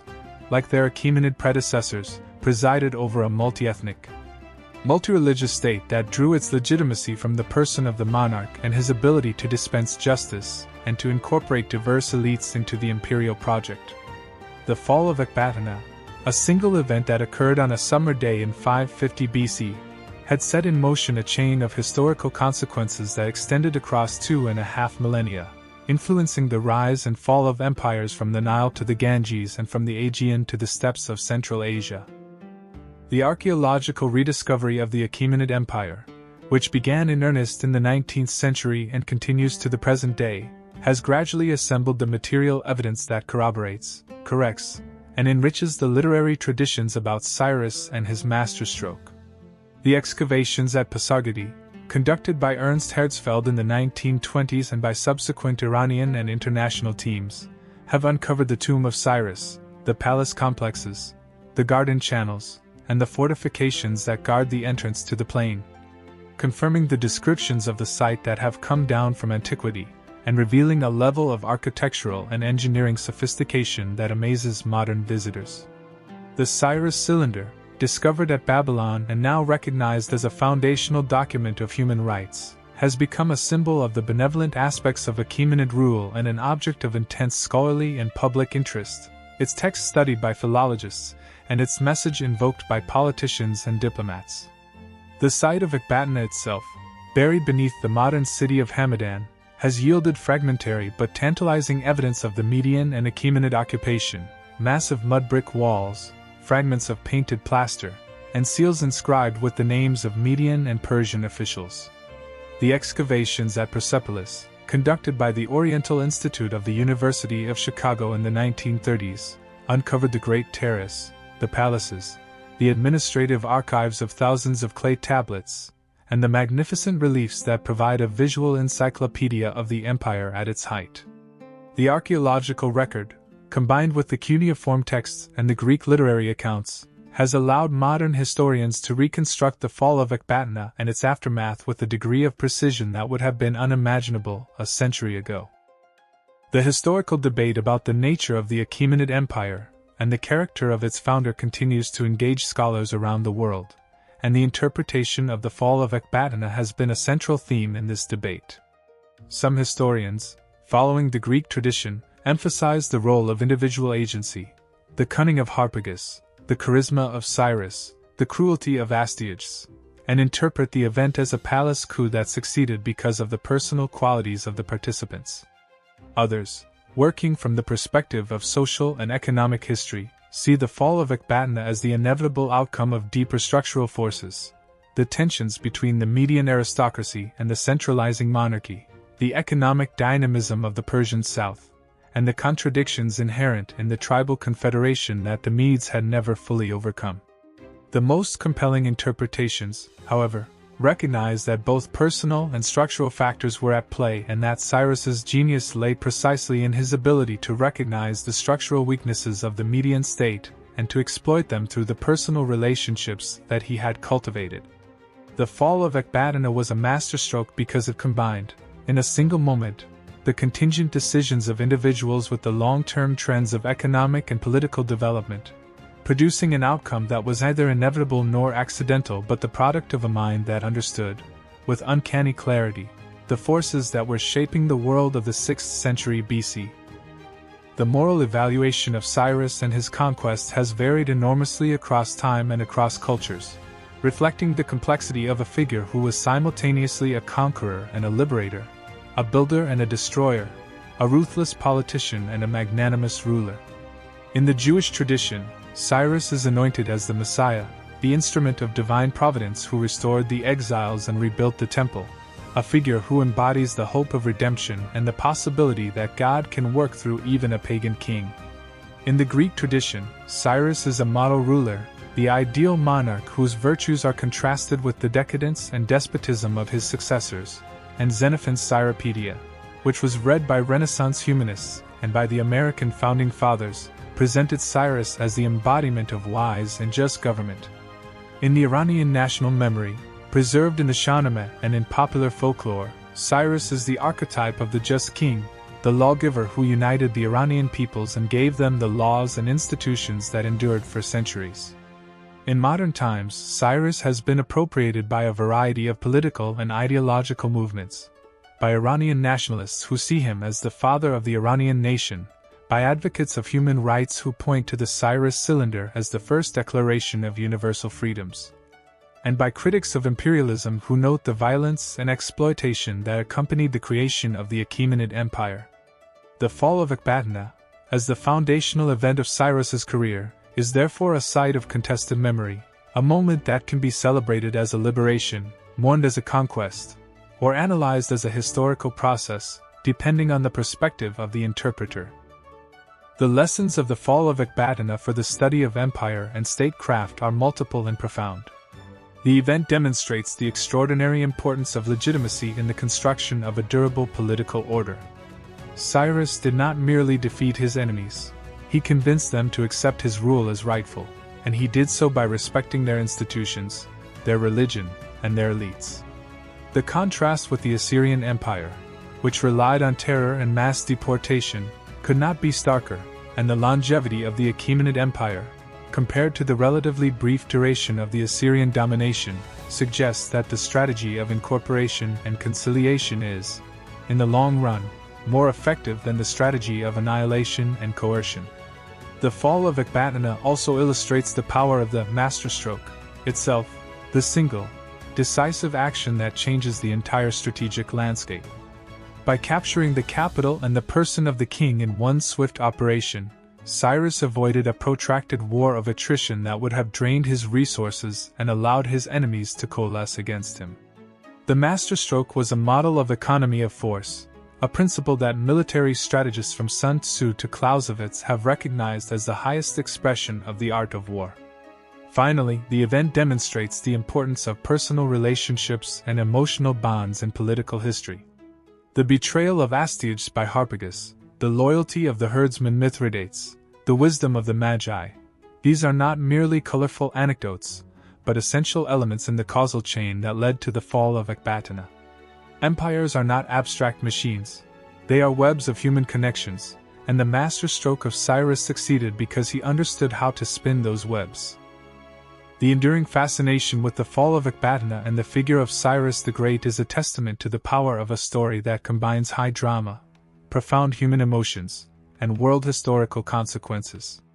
The tale of the abandoned infant who returned to claim his birthright, the tyrannical grandfather who suffered the consequences of his cruelty, the faithful servant who waited decades for his revenge, the city of golden walls that fell without a stone being thrown, all of this has the quality of myth. And indeed it may have been shaped, in the telling and retelling, by the archetypal patterns that human beings use to make sense of the chaos of history. Yet behind the myth there is a historical reality, a sequence of events that actually occurred in the 6th century BC, and that changed the course of human civilization. The fall of Ecbatana was, in the most literal sense, a turning point in world history, the moment when the center of gravity of the ancient Near East shifted from the river valleys of Mesopotamia to the highlands of Iran, when the stage was set for the rise of an empire that would dominate the region for 2 centuries, and when the principles of governance that would shape the political culture of the Middle East for millennia were first put into practice. The masterstroke of Cyrus the Great was not simply a feat of arms. It was a work of political genius, and its echoes can still be heard, faintly but distinctly, in the palaces and the roads, the languages and the laws, the memories and the monuments of the modern world. The city of Ecbatana, which occupies such a central place in the narrative of the Persian Empire's birth, did not fade into obscurity after the fall of the Achaemenid dynasty. On the contrary, it continued to serve as a vital center of political and cultural life for nearly 1,000 years, a living monument to the Median and Persian heritage. Under the Seleucid kings, Ecbatana was refounded as a Greek polis, named Epiphaenia, and its population was augmented with Greek and Macedonian colonists who brought with them the institutions of the city-state: the agora, the gymnasium, the theater, which coexisted with the older Iranian traditions of the fire temples and the bazaars. The city's strategic location on the road from Babylon to the Caspian Gates ensured its continued importance as a commercial and military hub, and its cool summer climate attracted the Seleucid court during the hot Mesopotamian months. The Parthian kings, who considered themselves the heirs of the Achaemenids, made Ecbatana one of their principal residences, and the city's treasury, which was filled with the tribute of the satrapies and the spoils of the Parthian victories over the Romans, became legendary throughout the ancient world. The Sasanian monarchs continued the tradition, using Hamadan, as it was then called, as a summer capital and a base for their campaigns against the Romans in Mesopotamia. The fall of Ecbatana in 550 BC had transformed the city from the sole capital of a regional empire into one of the poles of a multi-centered imperial system, and this role it retained, through successive dynasties, until the Arab conquest and beyond. The modern city of Hamadan, which covers the ancient site, is a vibrant provincial capital of the Islamic Republic of Iran, and its inhabitants are keenly aware of the layers of history that lie beneath their feet. The tomb of Esther and Mordecai, a Jewish pilgrimage site that dates from the medieval period, attracts visitors from around the world and serves as a reminder of the religious toleration that was a hallmark of Achaemenid rule and that has, despite many interruptions, remained a feature of Iranian civilization. The archaeological zone of Ecbatana, though still largely unexcavated, has yielded pottery, metalwork, and architectural fragments that attest to the wealth and sophistication of the Median city. The site is a place of pilgrimage for Iranians who come to honor the memory of their ancient ancestors, and the story of Cyrus and the fall of Ecbatana is taught in schools, celebrated in poetry, and invoked in political discourse. The legacy of the masterstroke is not a dry academic subject. It is a living presence in the cultural and political life of a nation that traces its identity back to the unification of the Medes and the Persians under a single king. The fall of Ecbatana, which occurred in the misty dawn of recorded Iranian history, is still, in a very real sense, an event that matters, a moment when the Iranian people began their long and tumultuous journey through the centuries. The global significance of the Achaemenid Empire, which began with the fall of Ecbatana, extends far beyond the borders of modern Iran and into the very fabric of world civilization. The Achaemenid model of multi-ethnic, multi-religious empire, governed by a centralized bureaucracy that respected local customs and laws, was adopted and adapted by the Romans, who borrowed from the Persians the system of provincial governors, the network of imperial roads, and the cult of the divine emperor. The Islamic caliphates, which inherited the Persian administrative apparatus after the conquest of the Sasanian Empire, perpetuated the Achaemenid traditions of scribal governance, which were then transmitted to the Ottoman Empire and, through the Ottomans, to the modern states of the Middle East. The concept of a universal monarchy, which was developed by the Achaemenids and passed through the Hellenistic kingdoms to the Romans and the Byzantines, became a central idea of medieval European political thought, influencing the ideology of the Holy Roman Empire and the papacy. The very idea that a state should be governed by law rather than by arbitrary will, an idea that the Cyrus cylinder articulates in a nascent form, is a legacy of the Achaemenid experiment, that has shaped the development of constitutional government in the modern world. The fall of Ecbatana was the pivot on which all this history turned, the moment when the political imagination of humanity was enlarged to encompass the vision of a universal empire governed by a single, just ruler. The historiography of the fall of Ecbatana, from the ancient chroniclers to the modern academic monographs, is a fascinating study in the ways that societies construct their past to serve the needs of the present. The Greek historians, writing in the context of the Persian Wars and their aftermath, shaped the story of Cyrus to fit their own categories of analysis: the rise and fall of tyrants, the role of divine providence, the moral drama of hybris and nemesis, and they used the contrasts between Cyrus and his successors to criticize the Persian Empire of their own day. The Jewish scribes, composing the biblical books of Isaiah, Ezra, and Daniel during and after the Babylonian exile, transformed Cyrus into a messianic figure, the instrument of Yahweh's plan for the redemption of Israel. The Iranian tradition, preserved in the Shahnameh and in popular folklore, embellished the story with supernatural elements and legendary heroes, turning the historical king into a mythic ancestor. Modern historians, armed with the tools of archaeology, philology, and comparative analysis, have tried to strip away the layers of legend and recover the core of historical fact, but the enterprise is complicated by the realization that the legend is itself a historical force, that the memory of Cyrus and the fall of Ecbatana has shaped the actions of kings and commoners for 2.5 millennia. The Masterstroke is not only an event, it is a story, and the story has a power that transcends the bare bones of what actually happened. The final word on the fall of Ecbatana belongs, perhaps, to the stones themselves. The surviving fragments of the Median and Achaemenid monuments,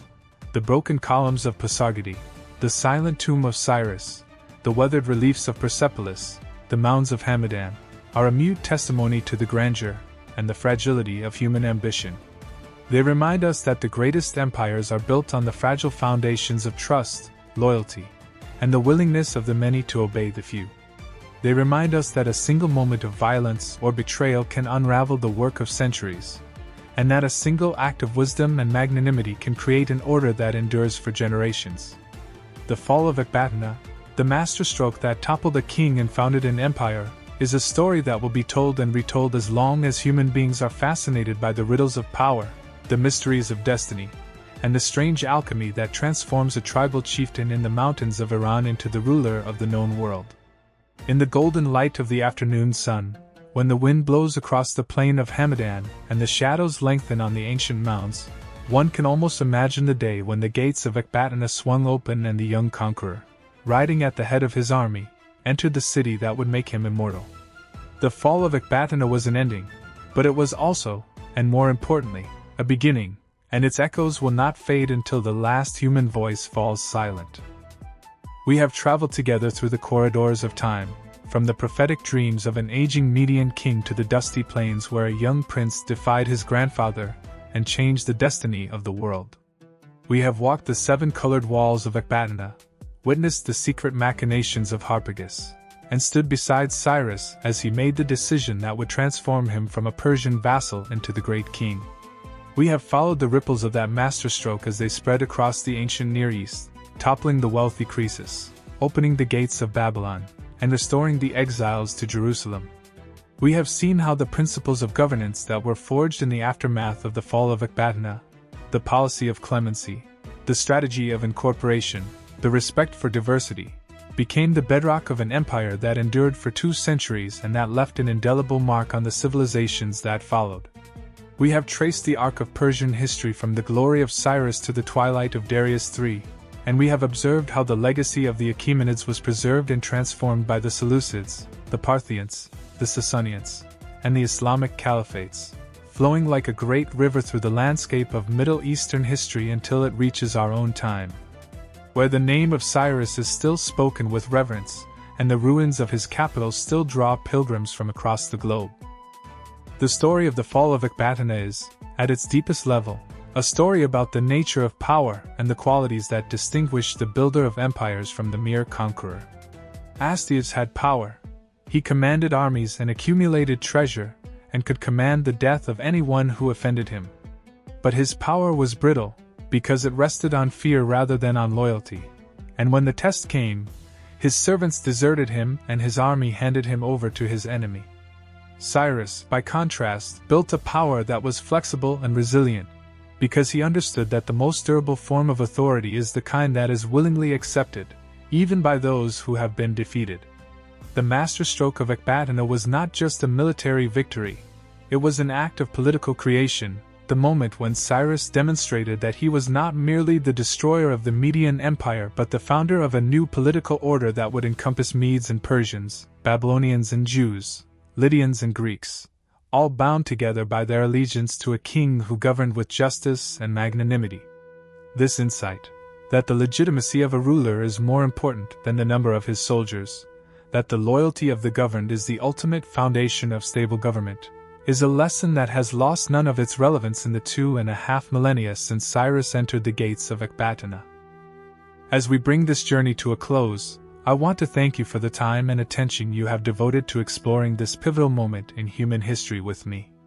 The fall of Ecbatana may be a distant event, separated from us by the vast gulf of centuries, but the questions it raises, about leadership, about the ethics of conquest, about the construction of a just and lasting society, are as urgent today as they were in 550 BC. If this story has resonated with you, if it has deepened your appreciation for the complexity and the drama of the ancient world, then I invite you to join our community of history enthusiasts by subscribing to the channel and activating the notification bell, so you will never miss a new video from Stories of Our History. Your support, through your likes, your comments, and your shares, is what makes this work possible, and I read every comment and draw inspiration from your engagement and your curiosity. If you have questions about anything we have discussed, the geography of Ecbatana, the reliability of Herodotus, the tactics of the Persian army,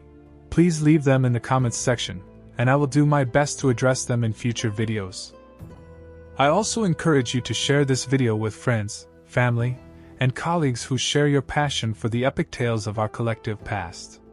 History is not a solitary pursuit, it is a conversation that spans the generations, a dialogue between the living and the dead, and every time we share a story, we keep the memory of those who came before us alive. The fall of Ecbatana, the masterstroke of Cyrus the Great, is a story that deserves to be told and retold, and by sharing it you become part of the chain of transmission that links the scribes of ancient Babylon and the historians of classical Greece to the digital audiences of the 21st century. I am deeply grateful for your presence here, and I look forward to continuing our exploration of the great events and the great personalities that have shaped the world we inhabit. I hope you enjoyed this content, and I'll see you in the next video.